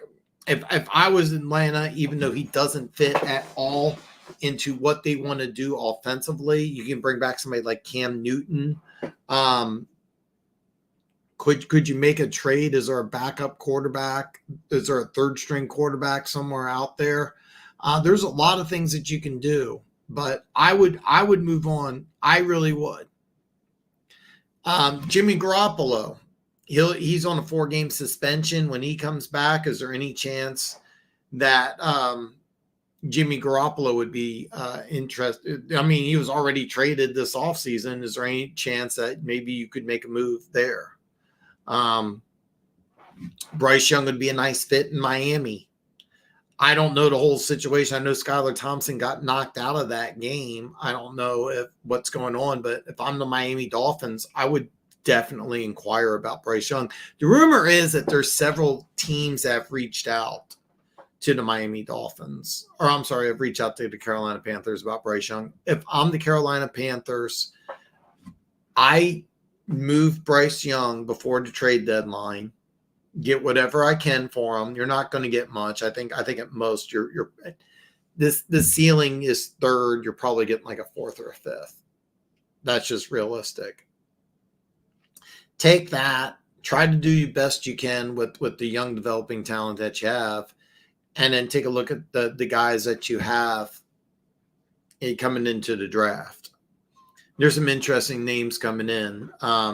Cam Akers didn't play last week for Texas. I heard around the 6 podcast, they were talking about him being a number 1 pick overall candidate. That's real talk. He could be. Cam Ward, University of Miami Hurricanes quarterback, is a Heisman candidate, a legit Heisman candidate. I don't know how high I feel on him personally. I think it's Carson Beck is, if I'm correct, University of Georgia's quarterback. There's a couple of Jackson Dart, Ole Miss quarterback. He's a guy that putting up crazy numbers there at Ole Miss. There's a lot of guys out there. That's what I would do. I'm not an OG like you on but I think I will be an old guard soon. We hope. I was hoping for the Grassi Posse would have subbed more. A lot of those guys did. It was a lot of fun to have them raid. I mean, it's a huge. I actually watched his 700,000 subscriber show, and what he did is that after he's been on YouTube longer than I have, been a lot longer. Started doing some other things besides football, and that's something I'd like to do as well. But you never know. I've not reached out to Tom just because of his size and seen if he wants to come on. But I think if I get a little bigger, then maybe I would ask and see if he wants to come on and do something. But I'm a huge fan. So. At Denver Gator, how do you feel about Sanders throwing his O-line under the bus? If you didn't see it, that comment I'm not seeing, but the Colorado Buffaloes, down by 7 with no time left, completed a Hail Mary, and then Travis Hunter forces a fumble in overtime to seal a Colorado Buffaloes victory. So college football, there's a lot of craziness going on in college football, but Shadir Sanders, I'm going to tell you this right now. Shadir Sanders, the way things are going, will go in the first round. Where he goes in the first round, I'm not exactly sure, but I think he's a first round pick. Has some entertaining things, so.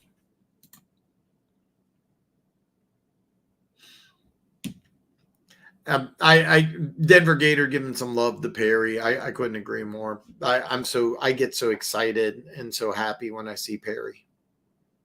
I really do. I get excited and happy when I seeing you guys in the chat and building relationships with you guys and building a community. It's a lot of fun. Me and Denver Gator, even though I didn't call Denver Gator this weekend, me and Denver Gator do chat occasionally. We talk about a lot of things. So it's a lot of fun. It's a lot of fun.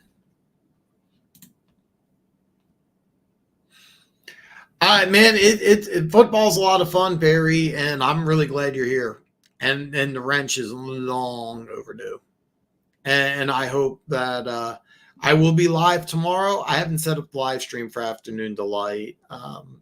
I didn't even have a chance to watch all the games. So after Sunday Night Football, I'm going to stay on, do some Q&A, and then I'm going to go back and I'm going to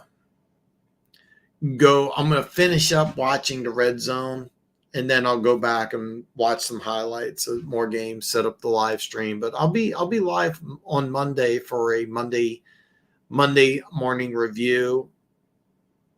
Tuesday, I will have my picks video out, but I have a lot of stuff to do after the game. I'm just getting used. This is my first year being on the West Coast. Watching football on the West Coast is very unusual. The Sunday night game starting at 5 is very weird. I mean, a Sunday night game when it's still sunny outside, it's very strange. I know you're used to it, Perry. I am not, but it's cool. But yeah, after the game, I got several hours. I'm going to get caught up on things. And then I'll set up the live stream because I think Monday's going to be a good show.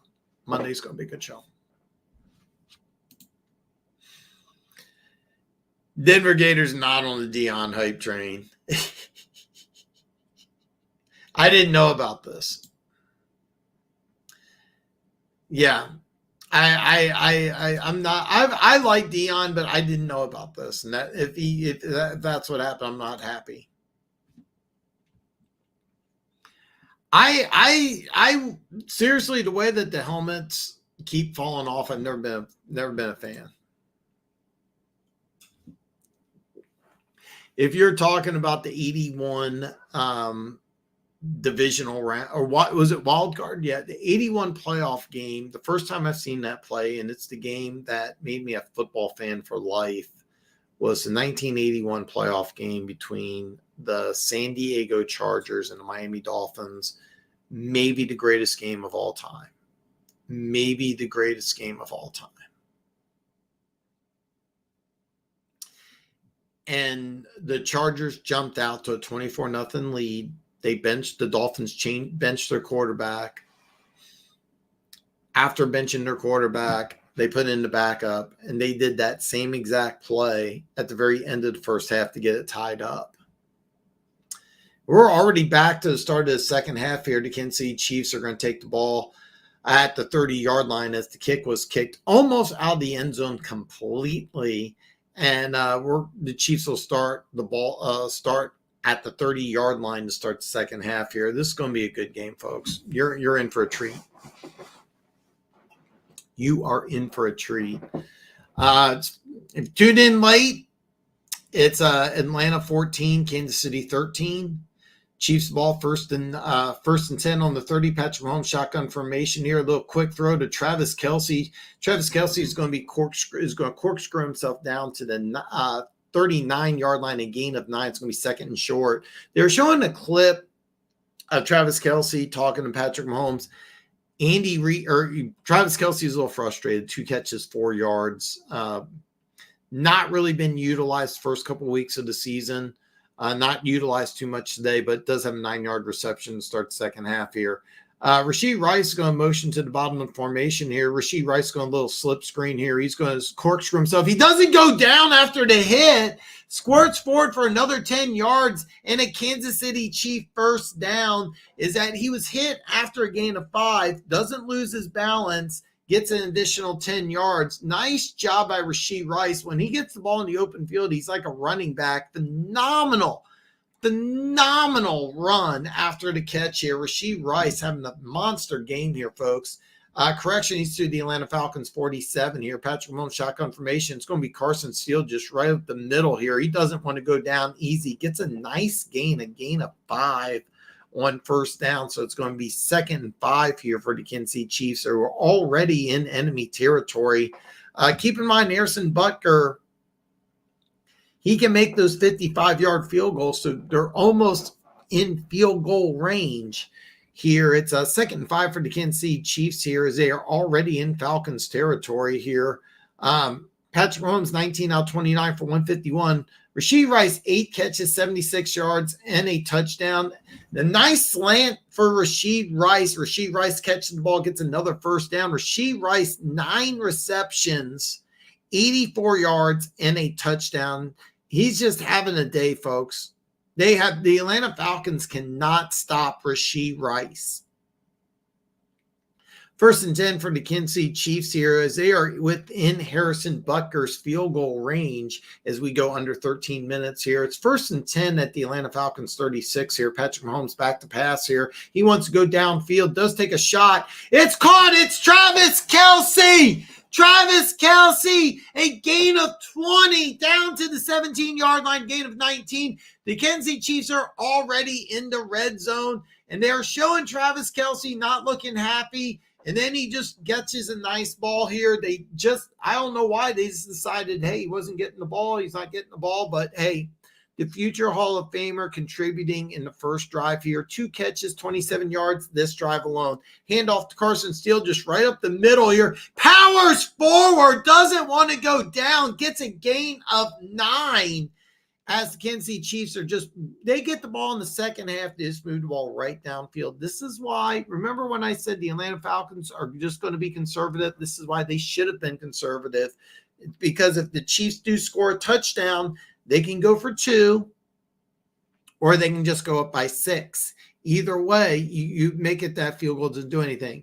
Carson Steele, 8 carries, 38 yards. 2nd and 3 here from the Atlanta Falcons 10. It's going to be another handoff to Carson Steele. He gets a first down, corkscrews himself way to the 3-yard line here. It's going to be 1st and goal for the Kansas City Chiefs at the 3-yard line. The Chiefs' offensive line is just dominating this game. The Chiefs' offensive line is just dominating this game. Except for Wanda Morris on the left side having a little bit of issues. The interior 3 is just moving the Falcons' defensive line very consistently. It's going to be 1st and 10 for the Kansas City Chiefs here. We're going to do a little trickery here. They're going to motion Pat Mahomes. It'll be a wide receiver. It's going to be a direct snap to Carson Steele, and he's going to power forward for a gain of 1 or 2. He's going to be just outside the 1-yard line. What they did is they motioned Patrick Mahomes to the bottom of the formation like a wide receiver, and it was a direct snap to Carson Steele here. So it's going to be 2nd and a long 1, short 2, and we're going to see what happens here with the Kansas City Chiefs here. It's 2nd and goal from just outside the 1-yard line here.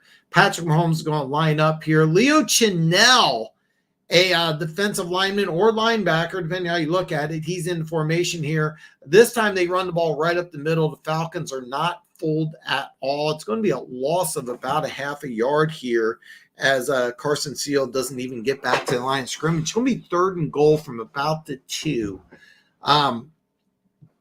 We're going to see what the Kansas City Chiefs are going to do here. So what they tried to do the first 2 plays was run right up the middle. First time they had a little bit of success. Second time they didn't. But it's 3rd and goal.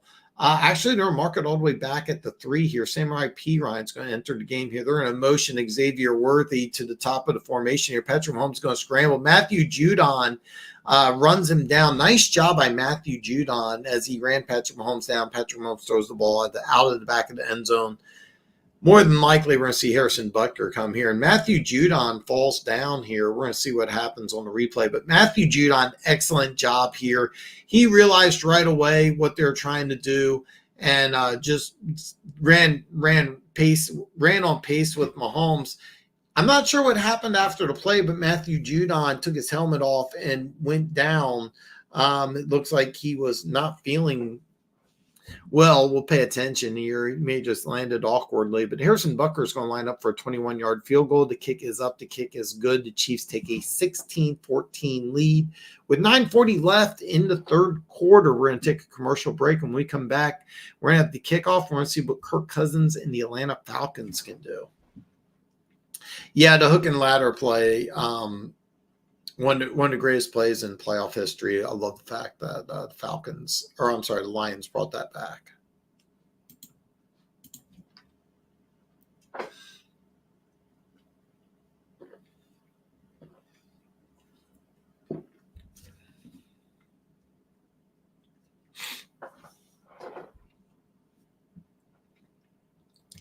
Andre says Pacheco is going to be way harder than I anticipated.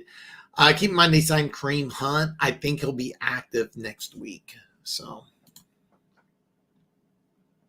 I'm so tired of hearing Russell be put in. It's Fields' job to lose. He's putting in the work and getting better.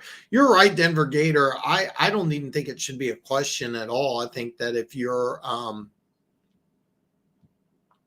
in my opinion, if you're the Steelers, just get him more involved in the offense. The more he plays, the better he plays. I thought he played really well. Look, you're whether you have Russell Wilson in there or Justin Fields, you're never going to be a type of team that's going to try to win a shootout. You want to run the ball and play good defense. I think Justin Fields gives you the best chance to win. I've been saying this all along. At Dan and Denver Gator, who do you think? Do you think Las Vegas should start O'Connor week 4? I'm going to watch that in a little more detail, and I'll be able to give you an answer Monday. Just off the top of my head, no. But I honestly, I'm not a fan of benching either one. I can tell you this: a lot of people thought Aiden O'Connell was going to win that job, but I was leaning towards Minshew just because you signed him to the bigger contract. I think Aiden O'Connell has the higher upside. Neither one's the answer. The difference between Aiden O'Connell and Gardner Minshew is Aiden O'Connell could have been the answer if he won the game, if he won the job outright. Because he didn't win the job outright, going out of training camp, I think you have to go back to Gardner Minshew. Keep in mind, they're going to get a new quarterback. It's not going to be, they're going to get somebody. Ideally, they draft somebody, but you could see a trade. You never know. But neither one of these guys are the long-term answer. Exactly. That's all they had to do.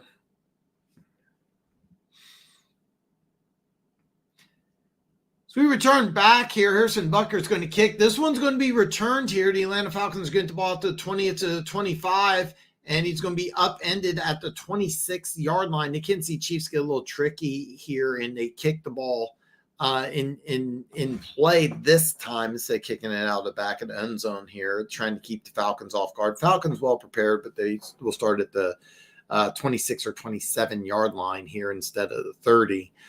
Russell Wilson going to Miami makes a lot of sense. I could see Bryce Young going there.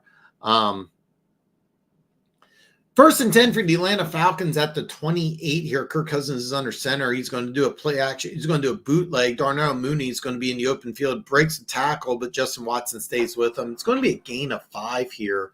I really like this play call here. What they did is they did a bootleg, fake the handoff to the left side of formation, bootleg to the right. Darnell Mooney, track guy, tried to get him isolated one-on-one. Justin Watson made a very, very nice play, limiting to a gain of 5. They ran that play earlier, and Mooney got first down. So here they go to the pistol with John Robinson right behind Kirk Cousins. Drake London and Mooney to the bottom of formation during a motion Ray McLeod. It's going to be Darnell Robinson. He's going to squirt forward as he goes just right off outside of right tackle there for a gain of 3. It's going to be 3rd and short here. Very key 3rd down here early in the third quarter, because what you want to do here is you just don't want to go 3 and out. Your defense did a really good job holding Kansas City to a field goal after the Chiefs just moved the ball right down the field. You don't want to go 3 and out, because if you do, the defense is already worn out, and the offensive line of Kansas City is pushing things around. Kirk Cousins is back to pass here. He does have some time, but he's getting some pressure. He's going to be sacked. I'm not sure who got the sack here. I believe it's Pennell, Mike Pennell, the local kid, basically used as a run stuffer here. And what happened is the Kansas City Chiefs really only brought 3, and then Mike Hanna came in later, and it looks like it's going to be a combination of Mike Hanna and Mike Pennell get the combo here. But on 4th and 3 here, the Falcons look like they're going to punt. At least they're lined up in punt formation. You never know. Falcons are going to do everything they can to try to draw the Kansas City Chiefs off sides, but doesn't look like it. So the Falcons are going to punt here. It's going to be McCole Hardman back. This is a deep, deep punt. It's going to go out of the end zone. So with 7:21 left in the third quarter, Kansas City is up by 2, and they're going to get the ball back. So if you're watching the game on TV and you're just muting it, just like I'm doing, you're seeing that Mercury Morris passed away, the Hall of Fame running back for the Miami Dolphins, part of that undefeated Dolphins team, passed away. One of the most exciting players in NFL history, that 3-headed monster of Morris, Kick, and Zonka, maybe the best running back trio of all time. So Russell Wilson would make a lot of sense in Miami.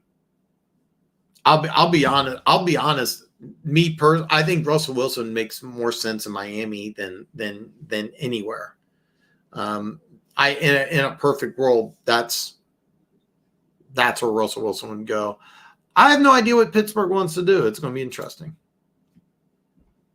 Can't wait until tomorrow to go over the weekend. Rookie receivers are legit. Excited to see him. Yeah, Romo Duze had over 100 yards. I don't know the stats on Marvin Harrison. Malik Neighbors is making a difference with the Giants. I still think Dable will lose his job. I don't think the Giants are a threat to do anything. But a weird situation. Let's just say the Giants. I think they have to get to a wild card for Dable to keep his job.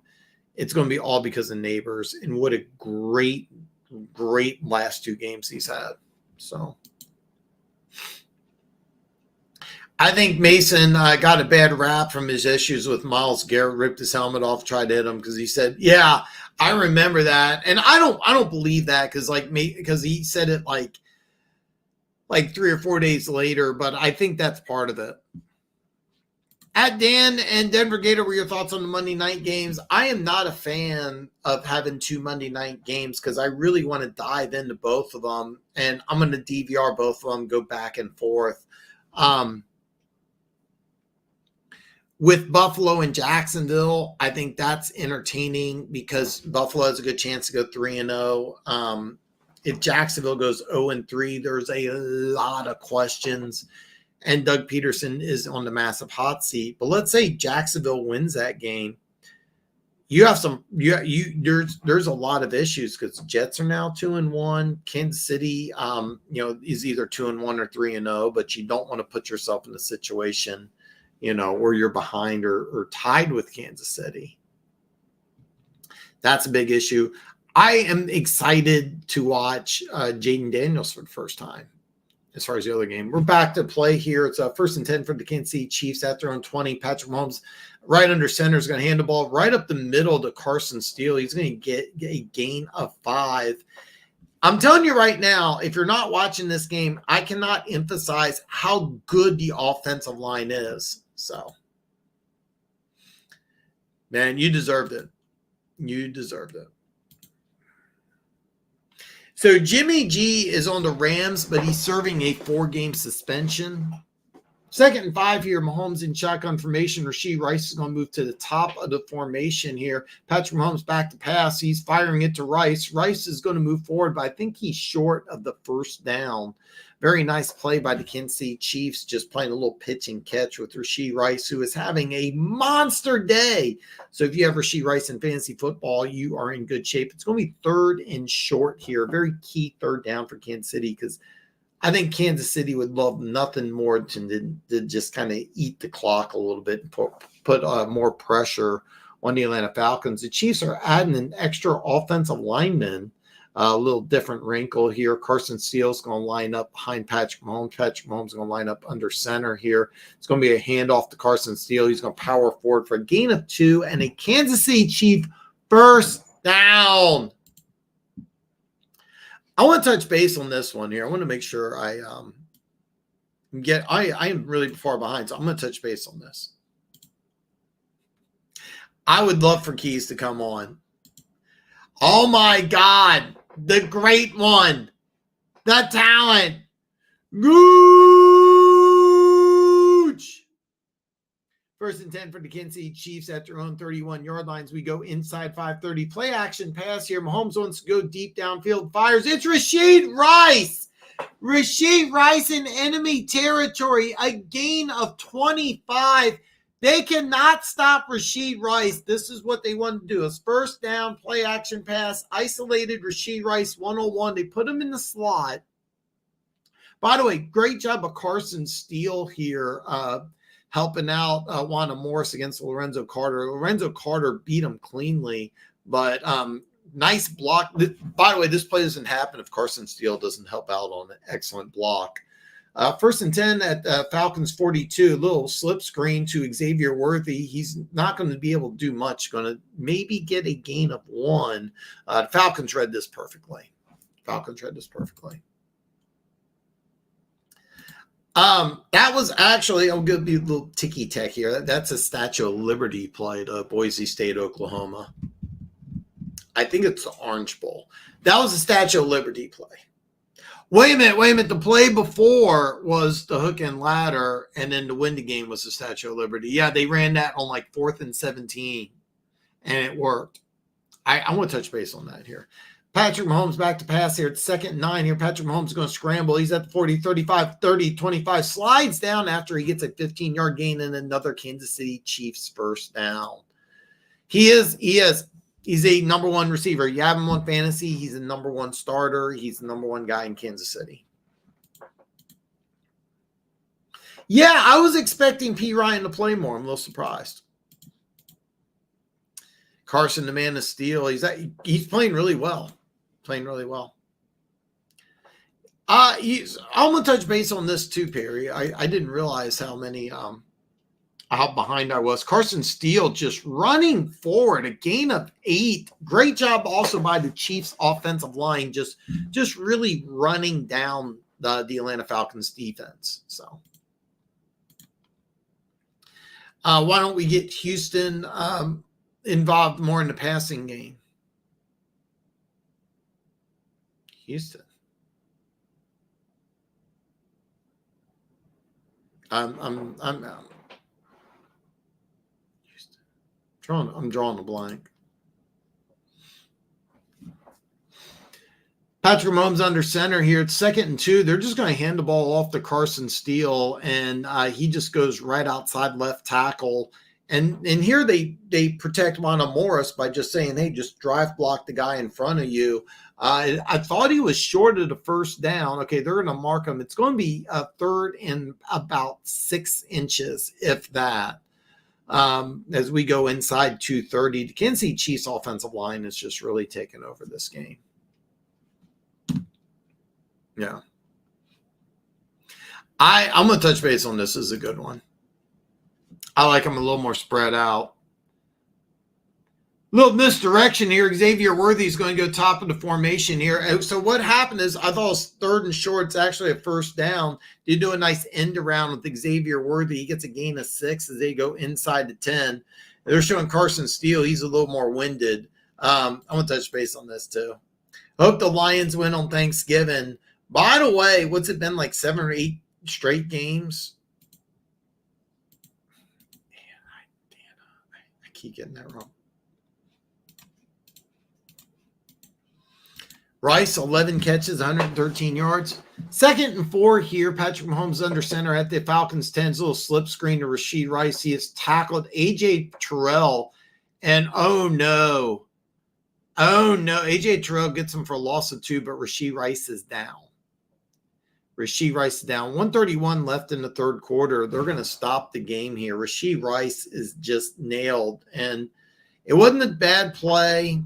It wasn't a dirty play. This is an excellent play by A.J. Terrell. He just read this. I'm not exactly sure what happened here, but Rashee Rice is down. That's a terrible thing because he's having a great night. It's going to be 3rd and about 7 or 8 from the 13-yard line. If the Falcons can hold Kansas City to a field goal here, that's huge because you just don't want to kick field goals in the NFL.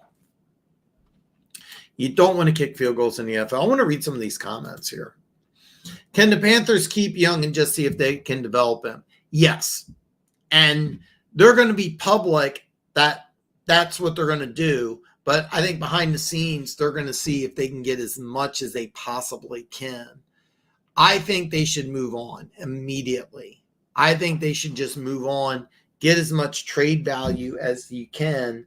Start Dalton, let Dalton play for the rest of the season, go into 2025 and say Dalton will be a starter and we're going to groom our quarterback. And this time let the quarterback sit instead of throwing him into the wolves. That's what they should do. Will they do it?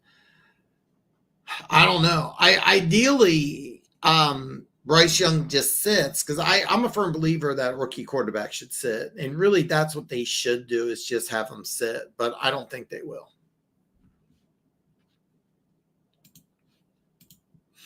So I got this wrong. So what happened was the hook and ladder, it was like 4th and 17, and they did that hook and ladder play to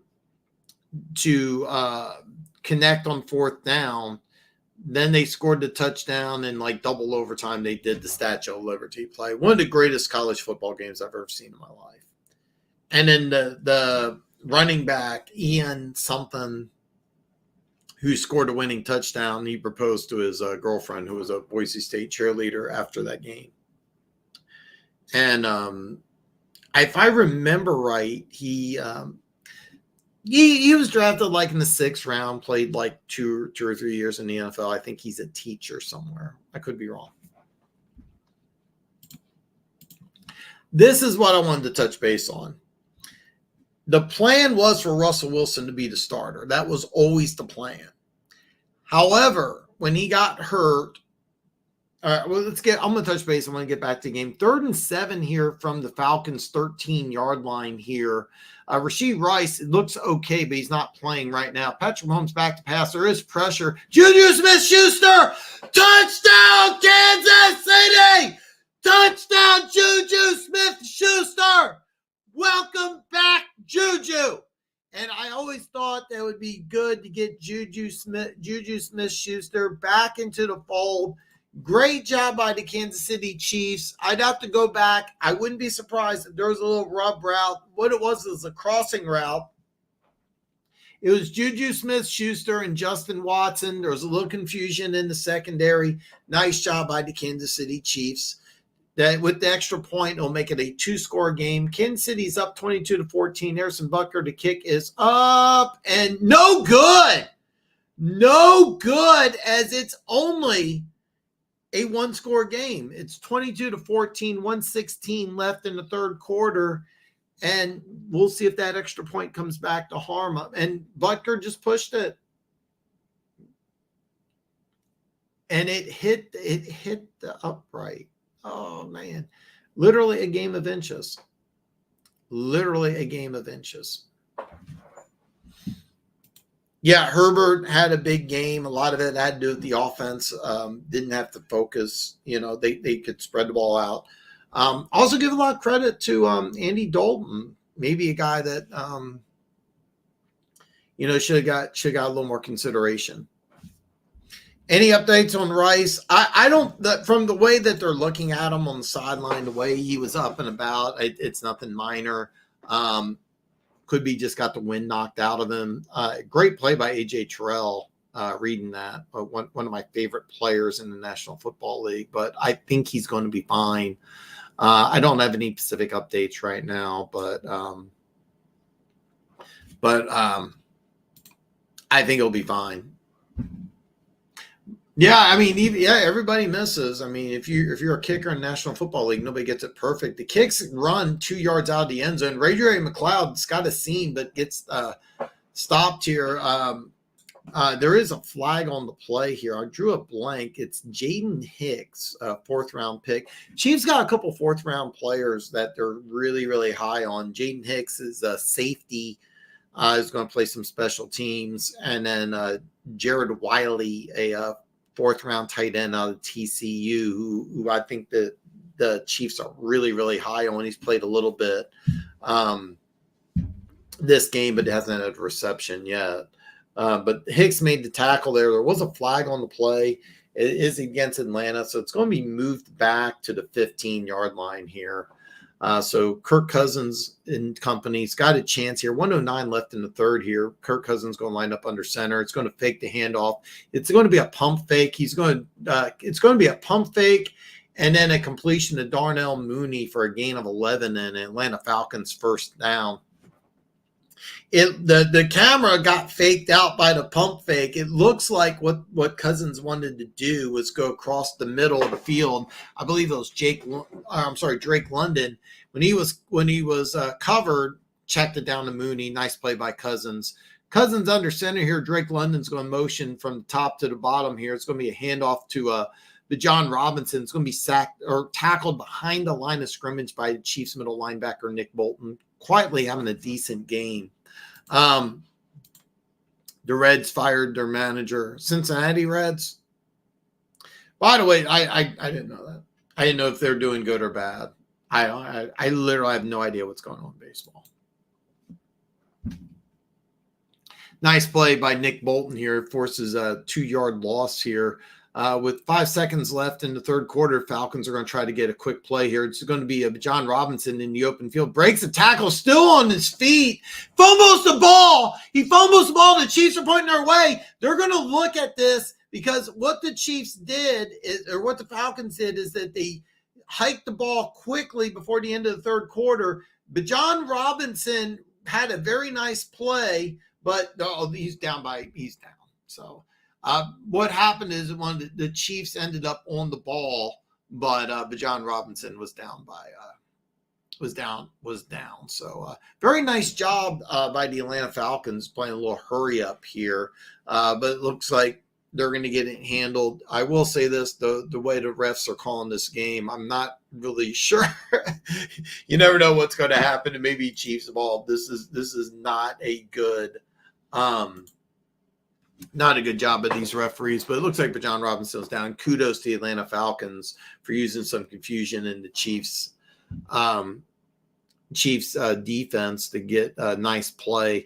Keep in mind, with that missed extra point, you're only down by 8. So, I mean, you get a touchdown, you get a 2-point conversion, you got a tie ball game. So, I mean, we still got a lot of game to play, 1 quarter left, but the good guys are up 22-14.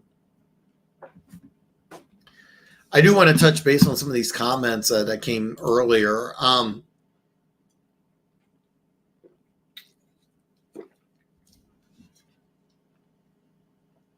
I think the plan was to have Russell Wilson start.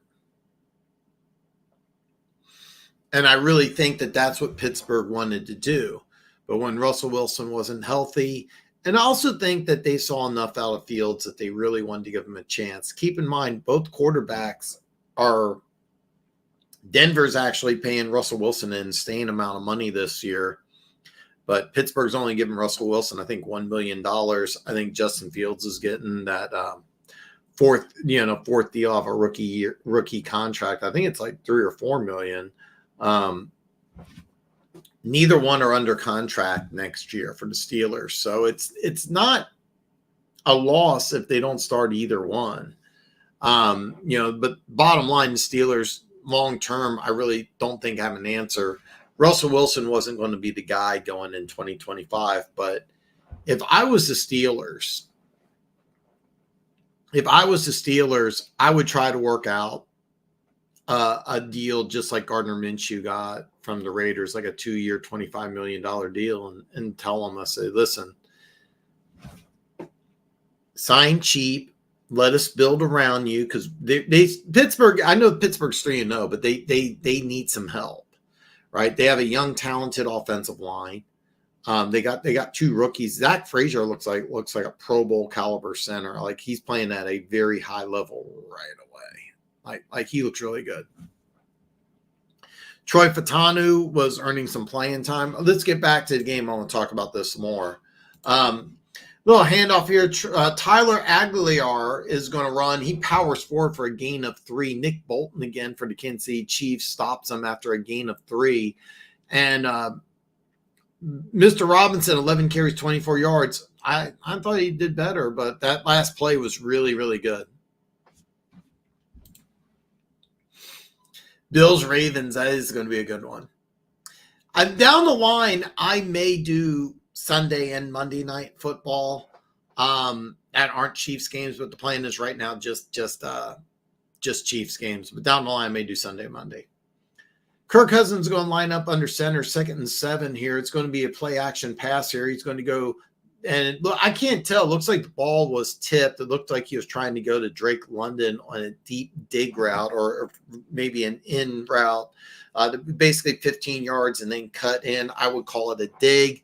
You can call it a deep in, whatever you feel more comfortable with. It looks like this play was deflected here. It was a play action pass here, and I think it was just a miscommunication here because between Cousins and Drake London. I thought originally it was deflected. Doesn't look that way. 3rd and 7 here. This is a big 3rd down here for the Atlanta Falcons. Shotgun formation. They're motion Mooney down, so it's tripped to the bottom. I believe it's Kyle Pitts 1-on-1 at the top of the formation here. Daryl Mooney here gets the 1st down. Very nice play by Mooney here.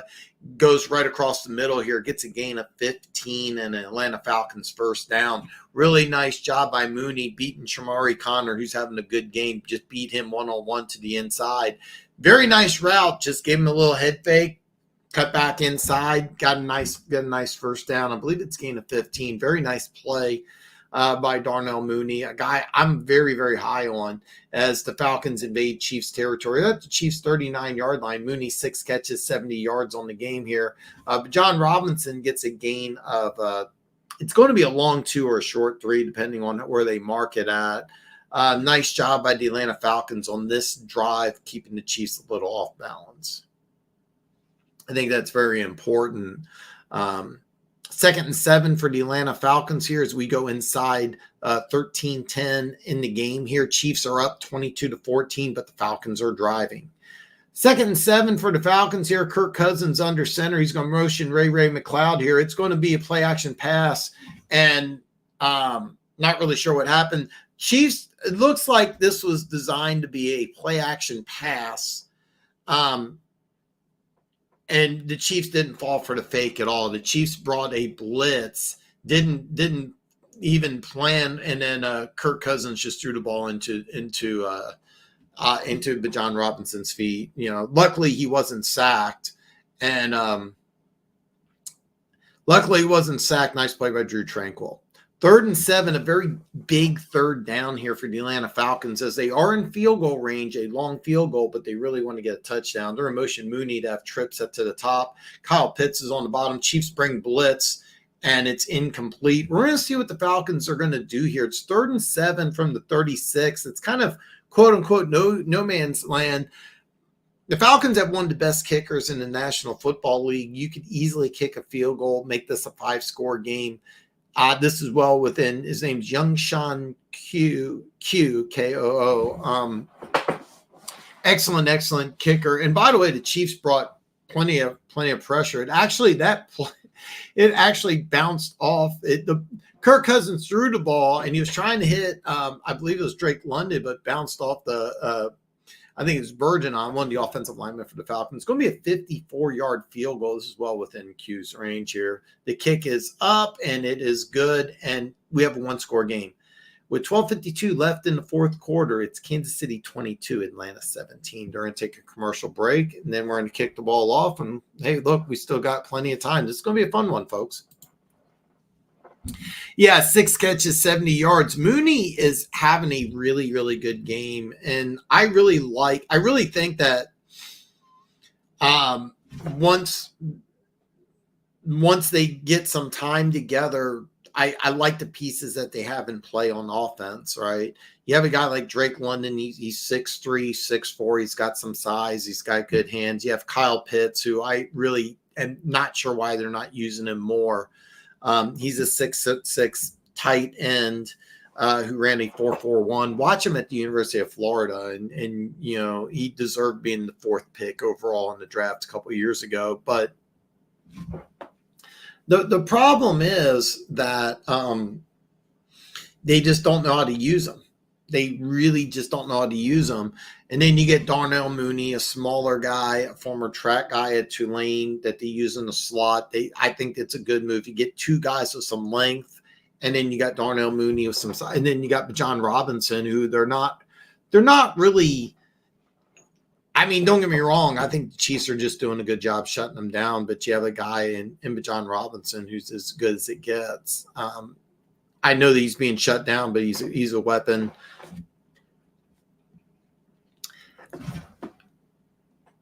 I don't know if Kirk Cousins is still recovering from the injury. I mean, he's been in the NFL for a while. He's more of a pocket passer, but this offense doesn't really seem to be set up for a pocket type passer.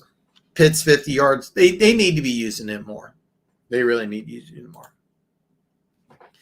The defense is really coming after Cousins. There's a lot of blitzing. I like what the Kansas City Chiefs are doing defensively, really keeping the Falcons off base. 17 points is pretty good. Not as good as last year's defense, but one thing about the Kansas City Chiefs is that 2 touchdowns and 3 field goals. If one of those field goals was a touchdown, that needs to change. So, yeah, I mean, you can see the athleticism on that play. They need – I think it's a work in progress, but they're doing some things right in Atlanta. Defensively, I'm really impressed with the Falcons. That interception right before the half, that could have been disastrous. Falcons held the Chiefs to a field goal. The fantastic play by Justin Simmons getting an interception on the first drive of the game, that took points off the board for the Kansas City Chiefs. But we're going to have to find out here. I mean, this is money time. They really need to stop Kansas City this drive. This is a very important drive because if the Chiefs score points and eat some time off the clock, it really presents some problems. So, no, there's a lot of problems. I seriously, if I was the Falcons, I would see if a team was interested in Pitts because they're not using him right. And I do think there's a market for Pitts. There was some talk about trading London too. 1st and 10 for the Kansas City Chiefs here. Rashee Rice is back in the game. He's going to go in motion. It's going to be a handoff to Carson Steele just right up the middle. He's going to get a gain of 6 here. One thing about the Kansas City Chiefs, the Kansas City Chiefs offensive line, especially their interior 3, is just dominating this game. Carson Steele is having some problems. He's getting up very gingerly. He's going to jog off to the sidelines here. He looks like he got rattled on that last carry, but a nice gain of 6. It's going to be 2nd and 4 here as the Kansas City Chiefs are going to take this inside 12-15 here. Samurai P. Ryan's going to enter the game here. He's Patrick Mahomes' right. Patrick Mahomes shotgun formation here. He's going to motion P. Ryan to his left, and he's going to dump it down to P. Ryan. P. Ryan's going to catch the ball and just get a gain of 2 here. So it's going to be 3rd and short here for the Kansas City Chiefs here. And I think what Kansas City really wants to do more than anything,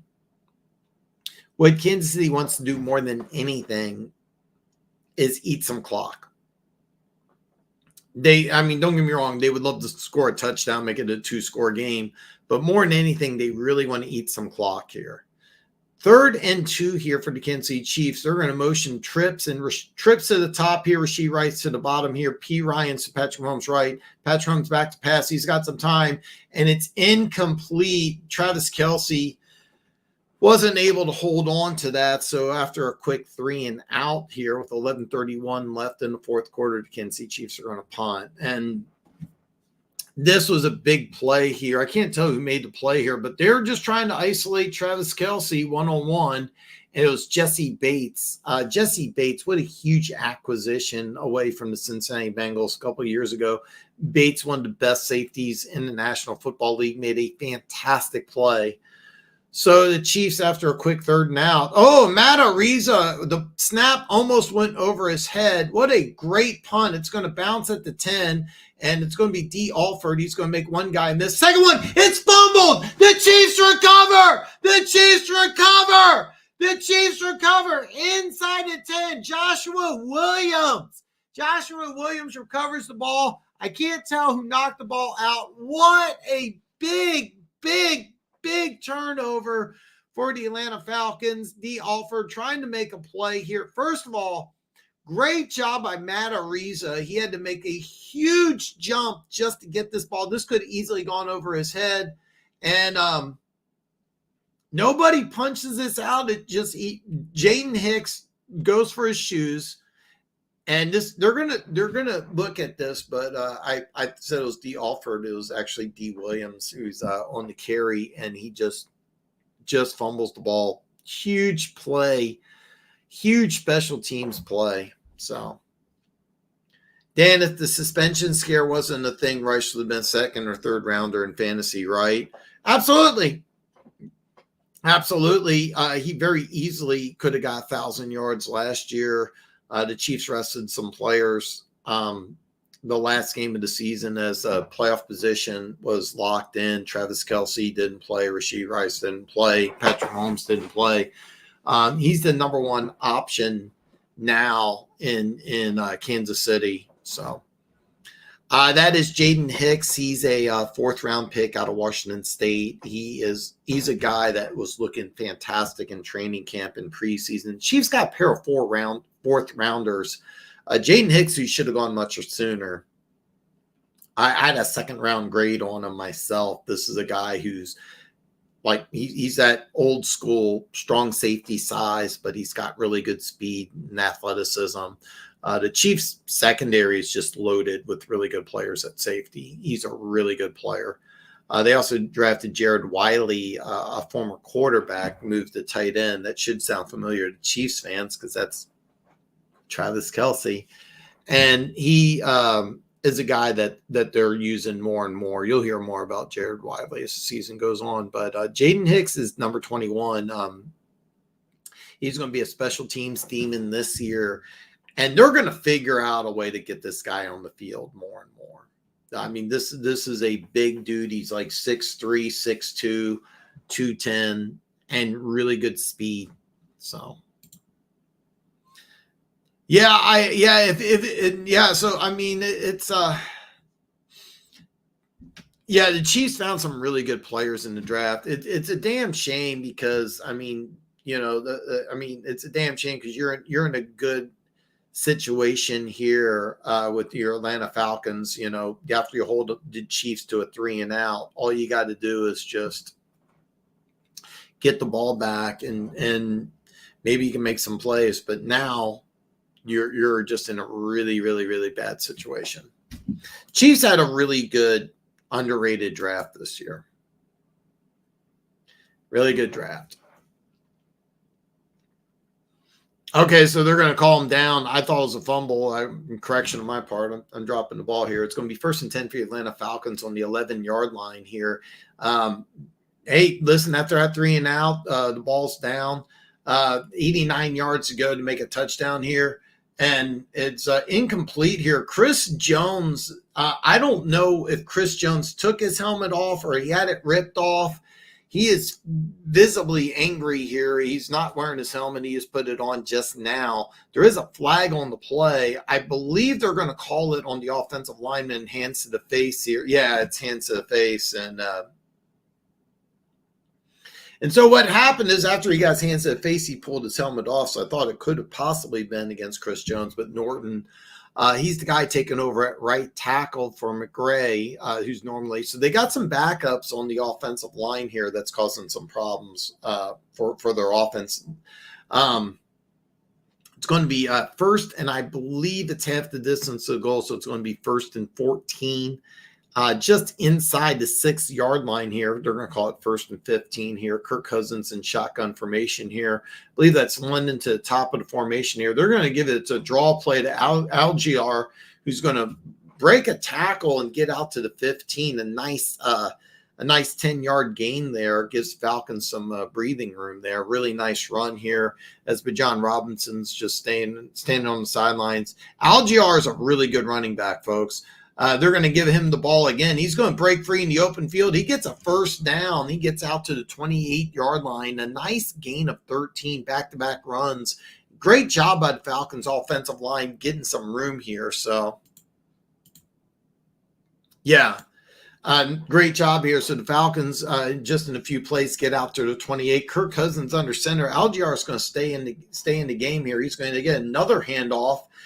This time he's met right at the line of scrimmage by Nick Bolton. But he does power forward for a gain of 2.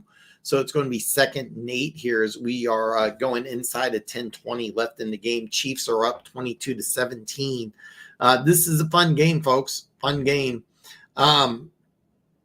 John Robinson's going to come into the game now. It's 2nd and 8 for the Atlanta Falcons here as we're going to go inside of 10 minutes here.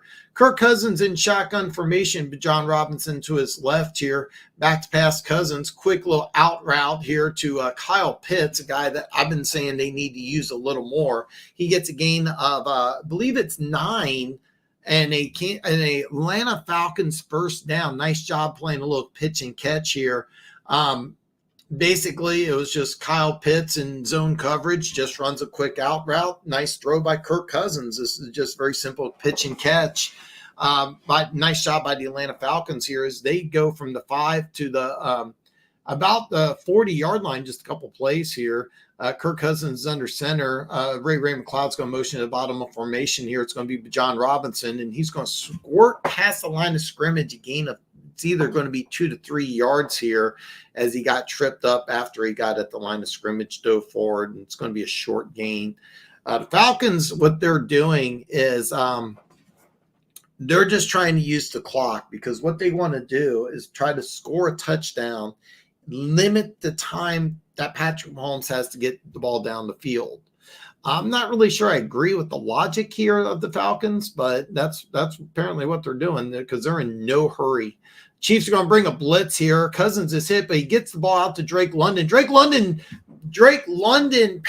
breaks a tackle, almost fumbles the ball, but gets a first down as he moves into Chiefs territory. He's at the 45-yard line. Nick Bolton is going to be down, so they're going to take an injury timeout. 8:36 left in the fourth quarter, and Drew Tranquill came in on linebacker blitz and put a shot on Cousins. Drake London, very nice play here. He broke a tackle, did bobble the ball for a second, but did recover and get a first down. Nice job by the Atlanta Falcons. The Falcons have just moved the ball right downfield with almost no resistance by the Chiefs defense. I was talking about how the Chiefs defense was playing really, really well. They've been letting the Falcons do whatever they want so far. Nick Bolton, the way he's moving, it looks like it's a hip pointer. I'm not exactly sure what's going on. It doesn't look like to be anything serious, but he is getting some help off the field.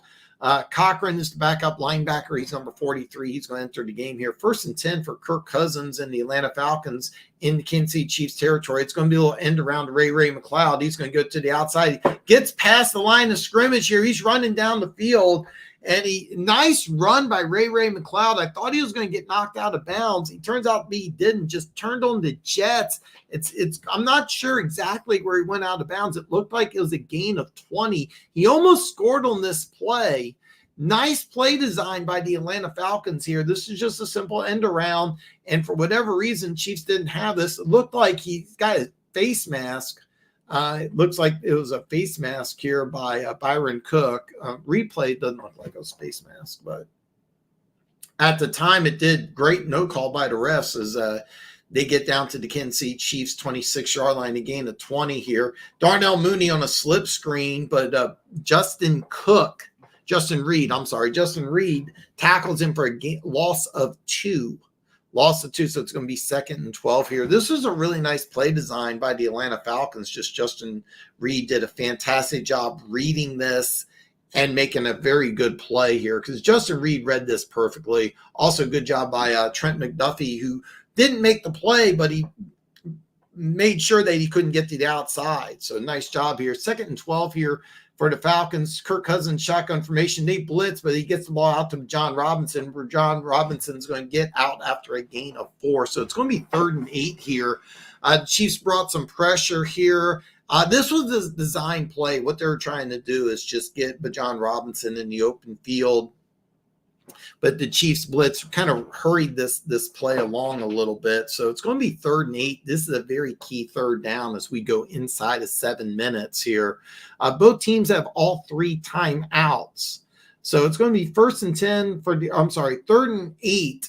Well, I messed that up really bad. 3rd and 8 for the Atlanta Falcons at the Kansas City Chiefs 24. Kyle Pitts is going to motion to the slot at the top of the formation here. It's going to be false start on Kyle Pitts as he started taking off downfield. False start on Kyle Pitts. So what they did is that they motioned Kyle Pitts from the bottom of the formation to the top slot, and they were going to have him run a go. They're actually going to call this offsides on Kansas City. I don't agree with that at all. They're calling it a neutral zone infraction on Justin Reed, but that's not a good call. Kyle Pitts. Okay. Yeah. Okay. I'm sorry. No, it's a good call. It was a good call.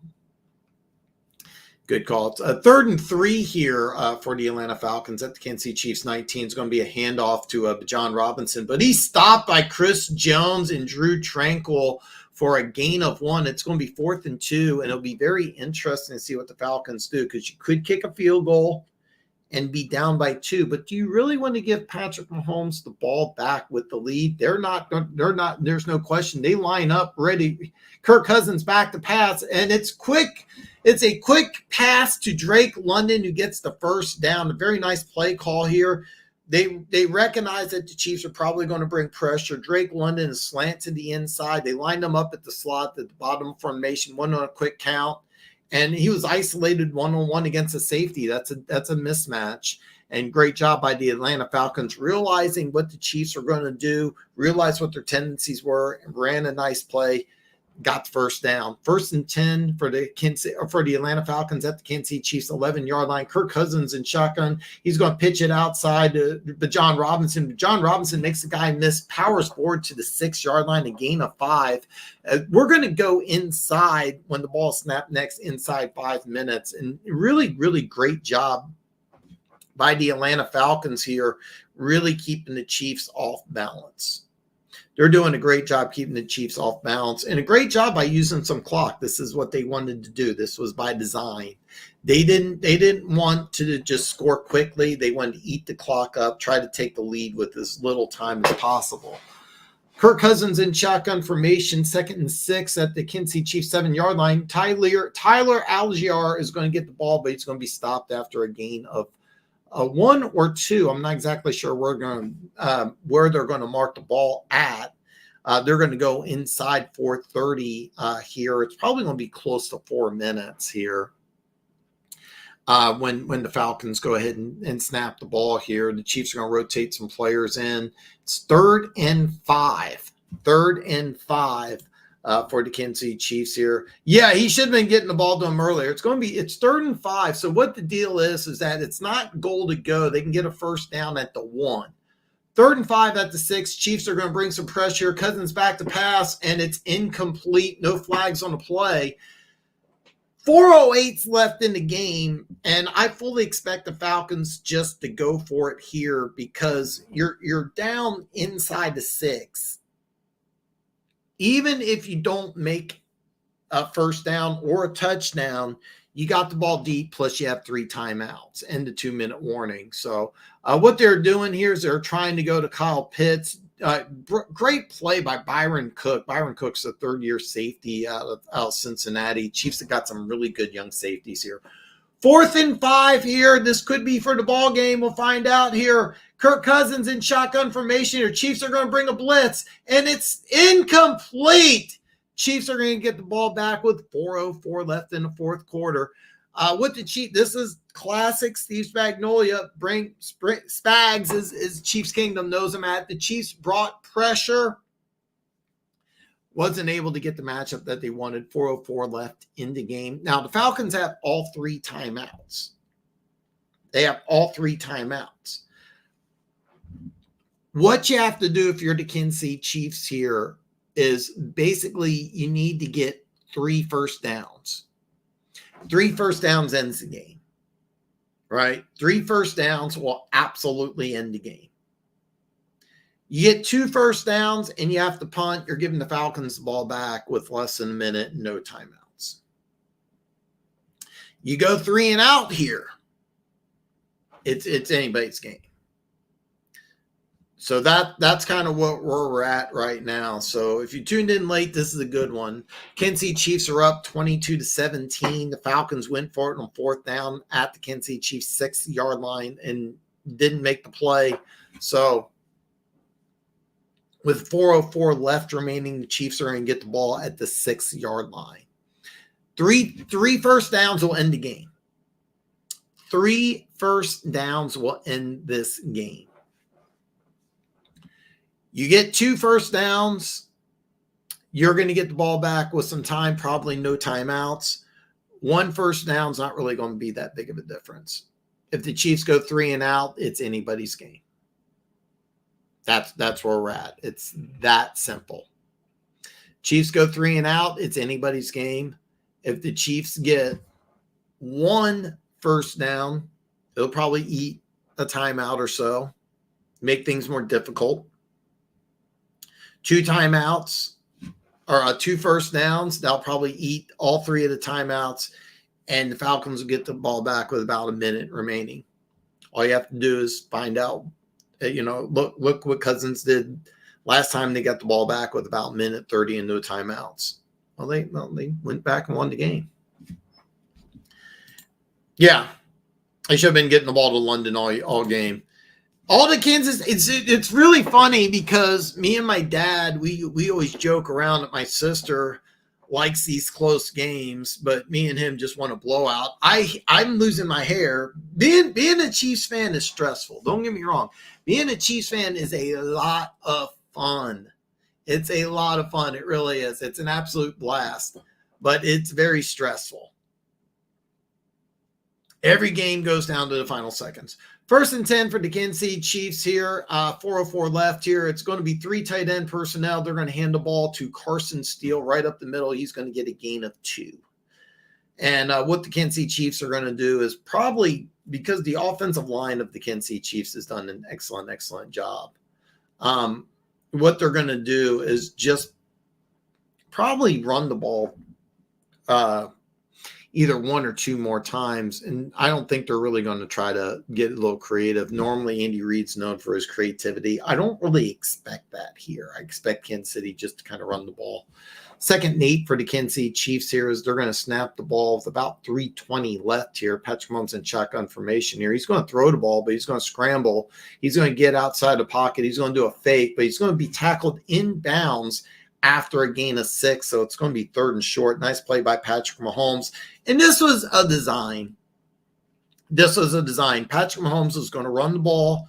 He was going to roll out to the left, try to throw the ball. If the guy this was a one-person route. He was only looking at one guy, and then he was going to run the ball. Wisely stayed in bounds. He's going to snap the ball with about 2:40 left here. It's going to be 3rd and 2 here at their own 13-yard line. They're saying it's 3rd and 2. It's really 3rd and 3. Carson Steele's going to motion to Patrick Mahomes left here. Now he's going to motion to the top of the screen here. Patrick Mahomes is going to go back to pass here. He's going to fire the ball. It's going to be incomplete here. I'm not really sure what happened. Patrick Mahomes just fired the ball kind of into the ground.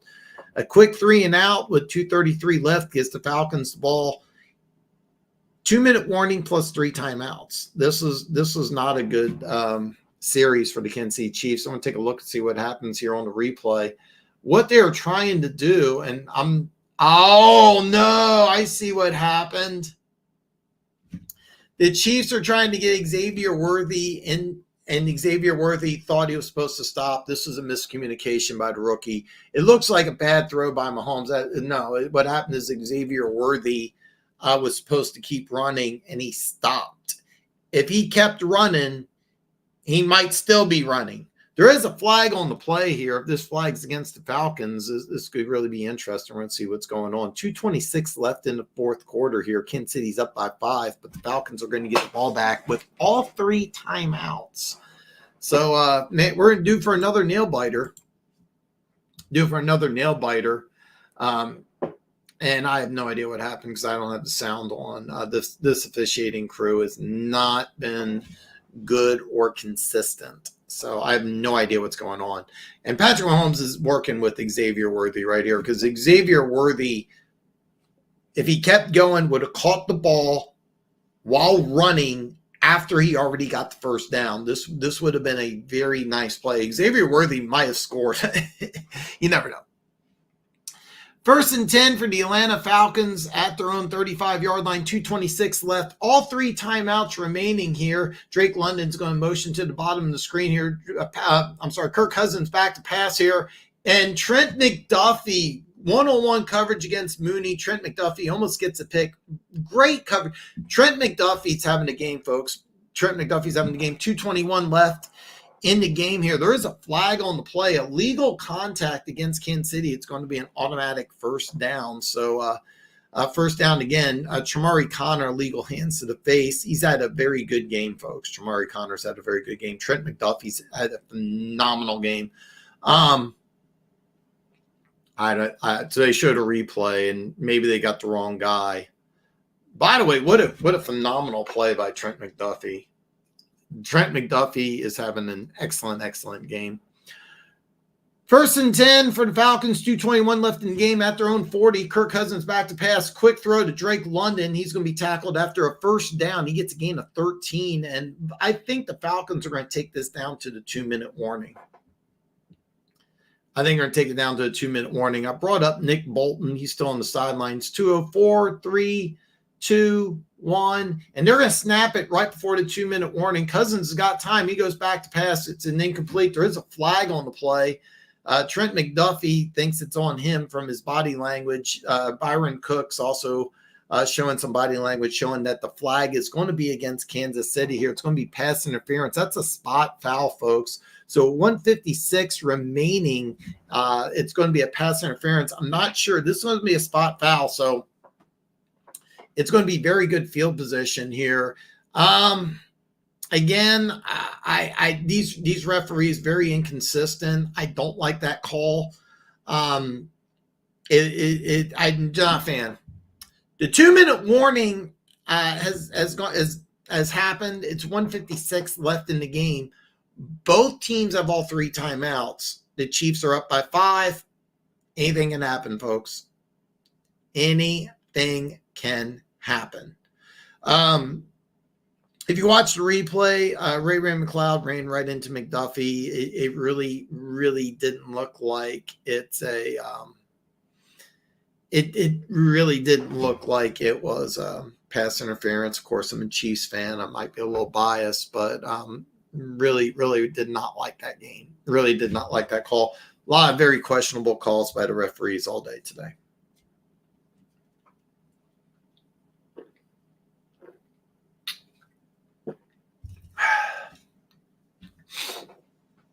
Man. Perry, brand new moderator, is saying that all Chiefs games have been close this year.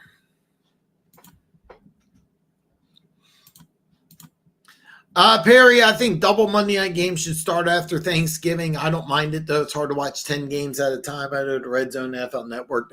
The Red Zone, yeah, I've been watching the Red Zone earlier today. I missed the last half of I was basically halfway through the third quarter on the NFL Red Zone. I have to go back and I have to watch a lot of stuff. Right before the live stream happened, I just checked out the final scores, but there's a lot of things I didn't know. I had no idea Gardner Minshew got benched. I'm not really sure what happened in the Baltimore-Dallas game. I really want to check that out. Arizona, Detroit, I want to watch a little more of that. I'm going to watch highlights of all the games.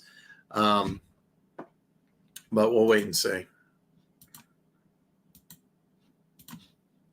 I'm just telling you right now, this is just a really, really, really good game. The red zone was jumping too much. Yeah, if there's a game, normally if there's a really, really good game, I won't watch the red zone. But I kind of wanted to watch I forget which game that they had, the early game, but I really just wanted to check out the red zone. I get a kick out of it. If it's a game I really want to see, I'll skip the red zone, but for the most part. This is just, I mean, there's been some bad calls on both sides. 1st and 10 at the 37 here. Chiefs are going to bring pressure here. Kirk Cousins going to release the ball downfield. He's trying to force the ball to Drake London. Drake London did have a step, but wasn't able to get them on the same page here. 2nd and 10 here, 151 left here. As a field goal does absolutely nothing here for the Atlanta Falcons here. It's touchdown or bust as they got 37 yards to go here. Cousins in shotgun formation, trips to the bottom of the formation here. They're going to get it to Mooney, and Mooney's tackled quickly, and it's going to be a horse collar tackle on Justin Watson, 144 left, and this is going to be an automatic first down for the Atlanta Falcons here. So those people who say that the refs are on the Chiefs' bankroll need to watch this game. They need to watch this game. Now, that was a horse collar. Well, actually, I'm not sure that was a horse collar, to be honest with you. It looks like he got him by the back of the jersey, but that usually is called quite often. Chiefs defensive coordinator is not happy with that call. 144 left in the game. Both teams, this is very important. All teams have all three timeouts. So this will be on the 22-yard line. Cousins in shotgun formation here. two receivers to the top. I believe that's London, and Kyle Pitts is lined up in the standard Y formation. They tried the same play to Mooney, but he is quickly tackled for a loss of 2. That is Nasi. I'm drawing a blank on that guy's name because he's a guy that just got called up. Player I'm really high on. Nasi Johnson. Injured all of last year. Really good football player. Having a great game so far. 2nd and 12 here as we go inside 110 here. Kirk Cousins in shotgun formation here. He's got a little bit of pressure here. Drake London gets the ball here. Drake London breaks a tackle, gets a 9-yard gain here. Or I'm sorry, it's a 10-yard gain to make it 3rd and 1.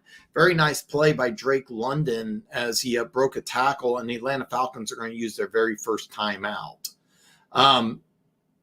This was a nice play call here because what they did is they just isolate. They were trying to bracket Drake London, but Shamari Connor, he cut right in front of Jamari Connor. Then he broke a tackle. Drew Tranquil ran him down, but not till he got a gain of 10.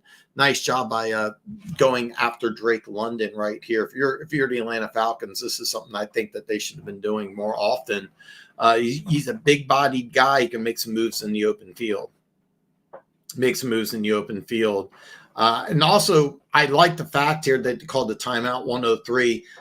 If I was the Atlanta Falcons on 3rd and 1, I would actually just run the ball and make sure I get the first down. Then I would go from there. We'll see what they do here. 3rd and 1 here. Cousins in shotgun formation. Tyler Aguilar, he's going to go right up the middle, and he's going to be stopped short of the first down. He's going to be stopped just short of the first down here, and the Falcons haven't called the timeout yet. Well, somebody stopped the clock here. There's no determining if this is an official timeout to measure or if the Atlanta Falcons called the timeout. But it stopped. The clock stopped at 54 seconds. It's going to be 4th and inches here, and the Kansas City Chiefs call a timeout. Kansas City Chiefs call a timeout. 54 seconds left in the game. It's going to be 4th and inches here. And I really like the play call by the Atlanta Falcons. What the Falcons did is what I think they should have done. I didn't like the personnel grouping. But you go ahead and you get the first down. If you're the Atlanta Falcons, then you still have 2 timeouts. You figure out what you want to do in the red zone. But with this much time left, the Atlanta Falcons aren't worried about time at all. They just need to make sure that they get a first down. Keep in mind, because they only have 2 timeouts, if they turn the ball over, the Chiefs can take 2 knees and end the game, even with both timeouts. This is ball game, folks. It's going to be 4th and inches. And the Atlanta Falcons, but John Robinson, he's going to be stopped on the line of scrimmage. He's going to be stopped. Nick Bolton stops him. That's going to be game. That's going to be game. Chiefs win the game. Chiefs win. 51 seconds left. 50. This is ball game. And I'm going to tell you why. The Chiefs can take 2 knees. This is a great play. Nick Bolton got hurt, got banged up. They didn't block him. 1-on-1. Great tackle. Great job. Great job. Why do all Chiefs games got to be this way? I don't know, but they just do. I didn't like the play call either. This is a terrible play call. What you did earlier on 3rd down, you should have just lined up in goal line formation, use your bigger running back. Now, the Chiefs are going to just go ahead and Patrick Mahomes, this is bad by Atlanta, because what the Chiefs are going to do is just move Patrick around. Truth be told, they could just take 2 knees, let both timeouts go, and then just run around on 3rd down. And they can do a variety of different things. They could either take an intentional safety. They could throw a Hail Mary. They could actually punt the ball if they really wanted to. But, yeah. Oh, yeah. Yeah, Keaton, terrible play call, GB. Hats off to the Chiefs D, but that was not a good play call. That was not a good look. You have to get one. If you have to get 1 yard, I'm never a fan of going side to side. Never a fan of going side to side. Especially, well, now they use John Robinson, but Tyler Aguilar is a 230-pound running back. What they should have done is just what they should have done with Tyler Aguilar is just run him right up the middle. And so what they're doing here is that Patrick Mahomes is going to go side to side. They're going to call Falcons are going to call their final timeout. There's 41 seconds left. I'll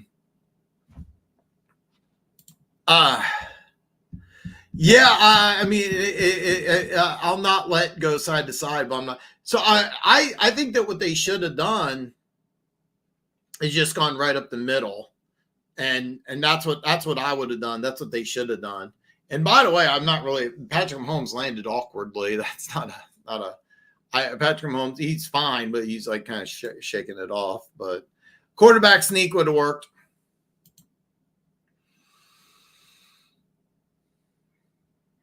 No, Keaton Talk Sports, speaking facts here. Yeah, I got why some teams like to pitch the ball when they need. No, they should have just gone a quarterback sneak, run the ball right up the middle. Variety of things that they could have done.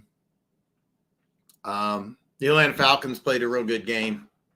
No shame in losing to the back-to-back Super Bowl champs.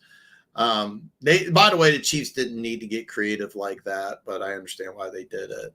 I would have just gone in victory and gone backwards a few steps, but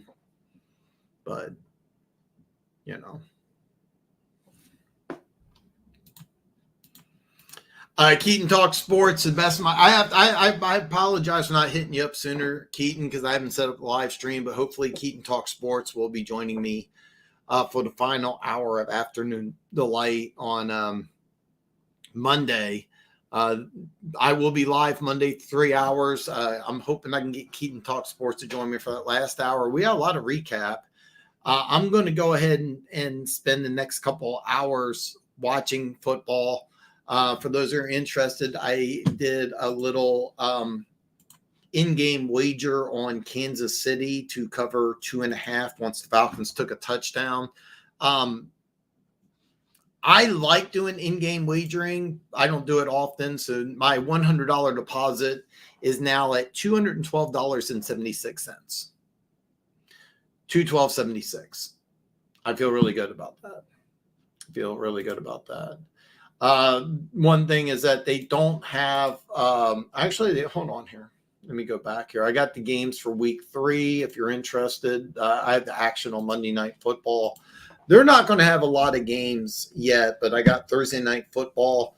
Dallas is a 4-point favorite at New York. Pittsburgh's only a 1-point favorite at Indy. A little surprising there. Rams are a 1-point home, or I'm sorry, they're a 1-point dog at Chicago. That's interesting. There's some really good games next week. Oh, Monday Night Football, Seattle and Detroit. It's 2 Monday Night Football games again next week. Oh, God, that sucks.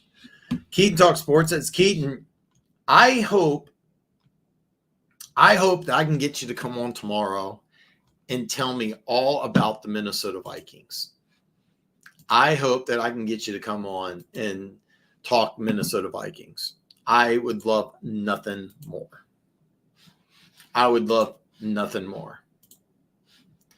I am going to set up the live. I haven't set up the live stream for Afternoon Delight tomorrow. Keaton says he's going to be on. You've heard it here. Keaton Talk Sports is going to be on tomorrow's show. They're really hot right now, Keaton. I think Houston overlooked them, and then we're not ready to play. I don't have the answers. I really want to watch more of that game. I saw the red zone. I saw that Minnesota's defense was very confusing. Offensively, Sam Darnold's for real. That's just a good team right now. Keaton Talk Sports is going to talk about them quite a bit. Man, I'm pretty jacked up. I'm not gonna lie, I'm pretty jacked up. Pretty jacked up. Kansas City Chiefs win another nail biter. I mean, questionable calls, both sides. For those of you that want to say that the Chiefs get all the calls, I encourage you to watch this game. That fourth down, I'll be honest with you, I didn't like what the Atlanta Falcons did in the fourth quarter at all. I thought that they should have been more up-tempo in the fourth quarter. When they drove the first time, when they were stopped, when the Chiefs stopped them at the 6, I think they should have been more up-tempo. And the reason why is that you want to get the ball, but you also want to put yourself in a situation where if you do score a touchdown and the Chiefs score again, that you can put yourself in a position to get the ball back again for a potential field goal or a touchdown. I didn't like the way that the Falcons offense. There's not really any consistency. You got a receiver in Drake London who is being wildly underused. You have a tight end in Kyle Pitts that you're not even using. And you got a 1-2 punch at running back that you're not really using right. On 4th and 1, use the bigger, more powerful running back, not the smaller guy, and don't run a sweep. That was just a terrible call. Keaton, you're coaching and play calling lost Atlanta that game. And by the way, I like what they did. I just drew a blank on the guy's name. I drew a Raheem Morris. I like the fact Atlanta bought Raheem Morris back. I like the fact that they bought Raheem Morris back. I really do. They need to figure out. And I like their bringing in Zach Robinson from the Rams to run the offense. I like that too. They got to figure out some things because the offensive line's solid. Cousins doesn't look comfortable in that offense. I don't think that offense is set up for Kirk Cousins. They may have to make some changes, but you gave Cousins a lot of money, so. The Vikings do it. The Vikings have a very good coaching staff. Brian Flores, despite his lawsuit against the NFL, and despite the fact that he didn't really do a good job in Miami, might be coaching himself into into another head coaching job. Also, Flores is doing such a good job. He may be like seriously, there may be some school in the SEC, one that has a panhandle maybe. It needs a big-time head coach. You never know. But Brian Flores may be doing such a good job. He may be trying to get himself a new coaching job. He could be a candidate. And also, Dan, you're right. Titans might be the worst team in football. Levis is there. By the way, Keaton Talk Sports, do not say that in front of Denver Gator. Do not say anything bad about Will Levis in front of Denver Gator. But you're right. Levis. Here's the deal. Levis is not a good fit for what they want to do offensively. I think if you put Levis on a team like the Raiders, a team that wants to run the ball and go downfield, I think Levis would be a good fit for a team like the Raiders.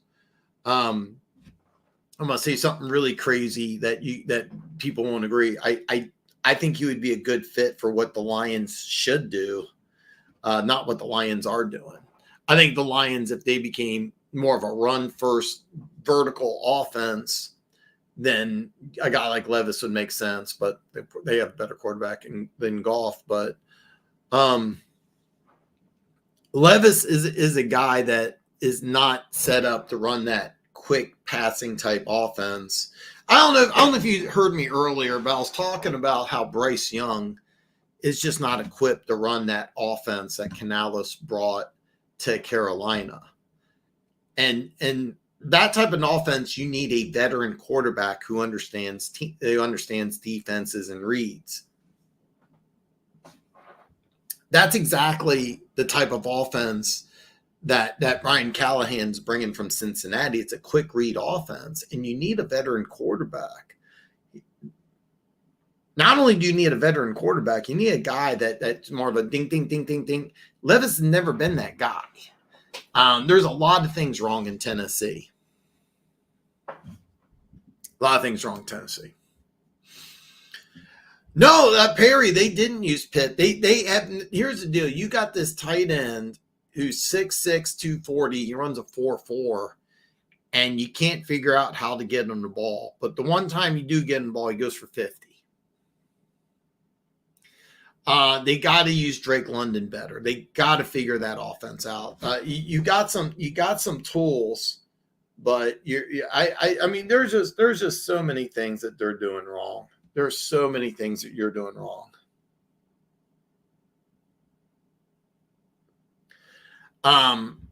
Give kudos though, because there's a lot of things that they're doing right. I mean, the defense played really, really well.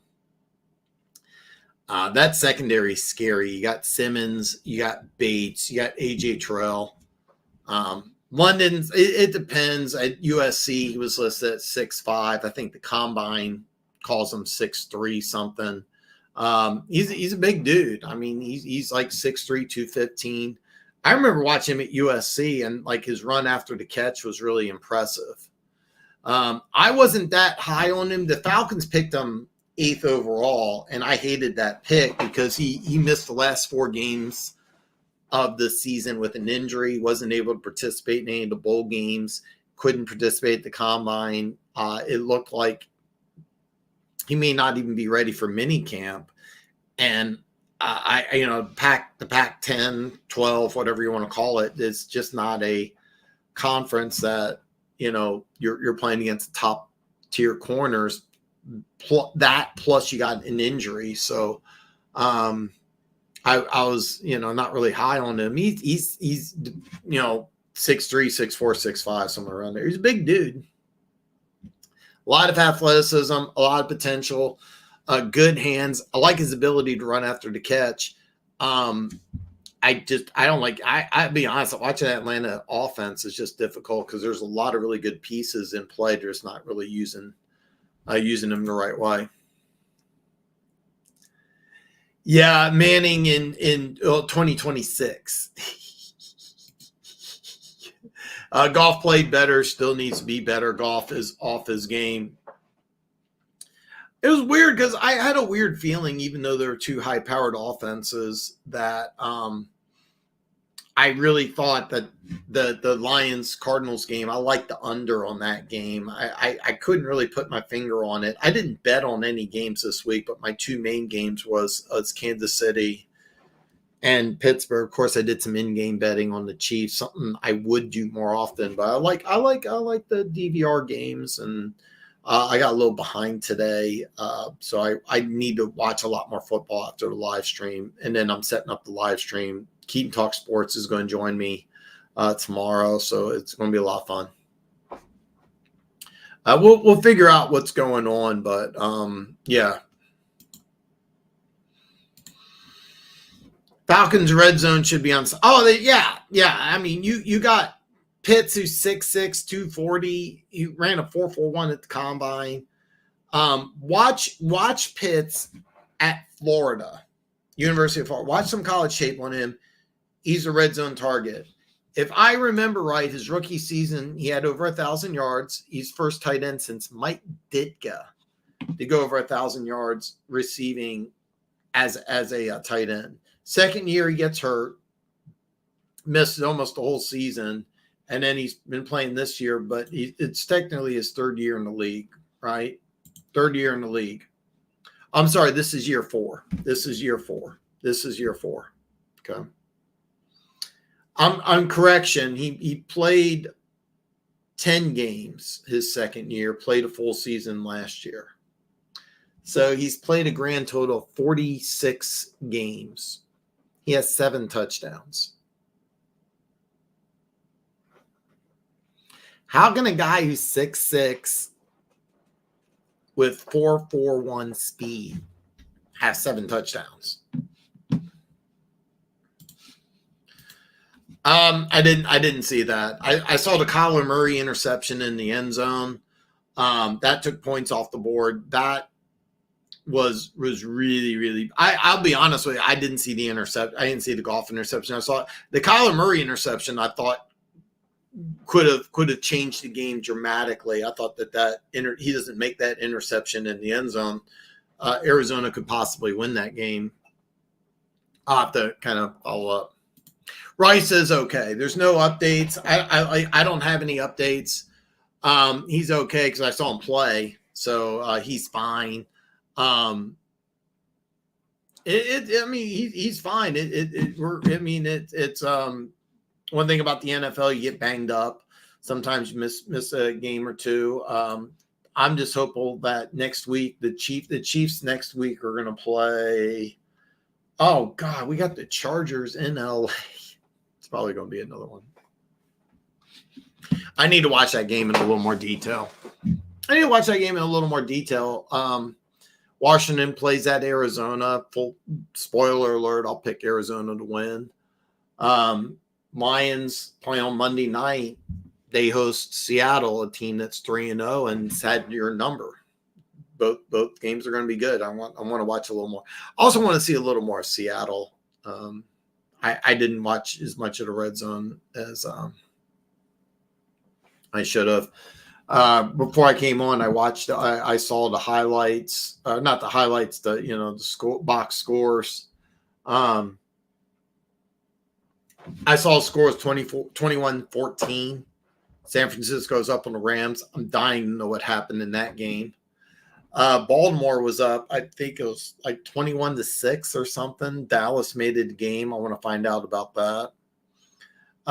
Miami scoring 3 points. I know Skylar Thompson got hurt. I want to find out that situation. I didn't know Gardner Minshew got benched until you guys told me. If he's already at 6.5, he could.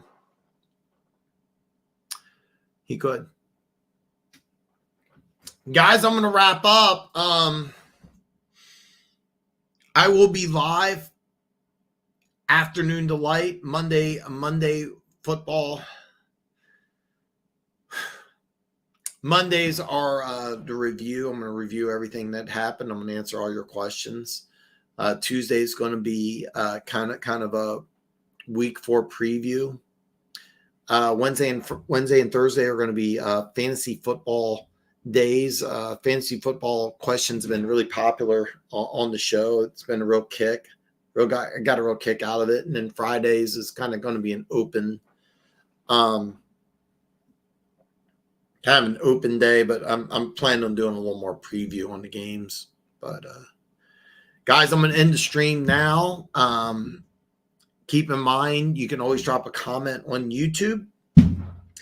You can always DM me on either Instagram or X or Twitter, whatever it is. The links to that are below. You can always DM me and I'll get back to you. If you have a question today, I'll get back to you before Monday, before Afternoon Delight for Monday's show. That's all I have. Losing my voice, but I'll be back tomorrow for Afternoon Delight. 3 full hours of football talk. We're going to recap everything and answer all your questions. Thank you so much for joining me tonight, and I hope to see you back on Afternoon Delight tomorrow.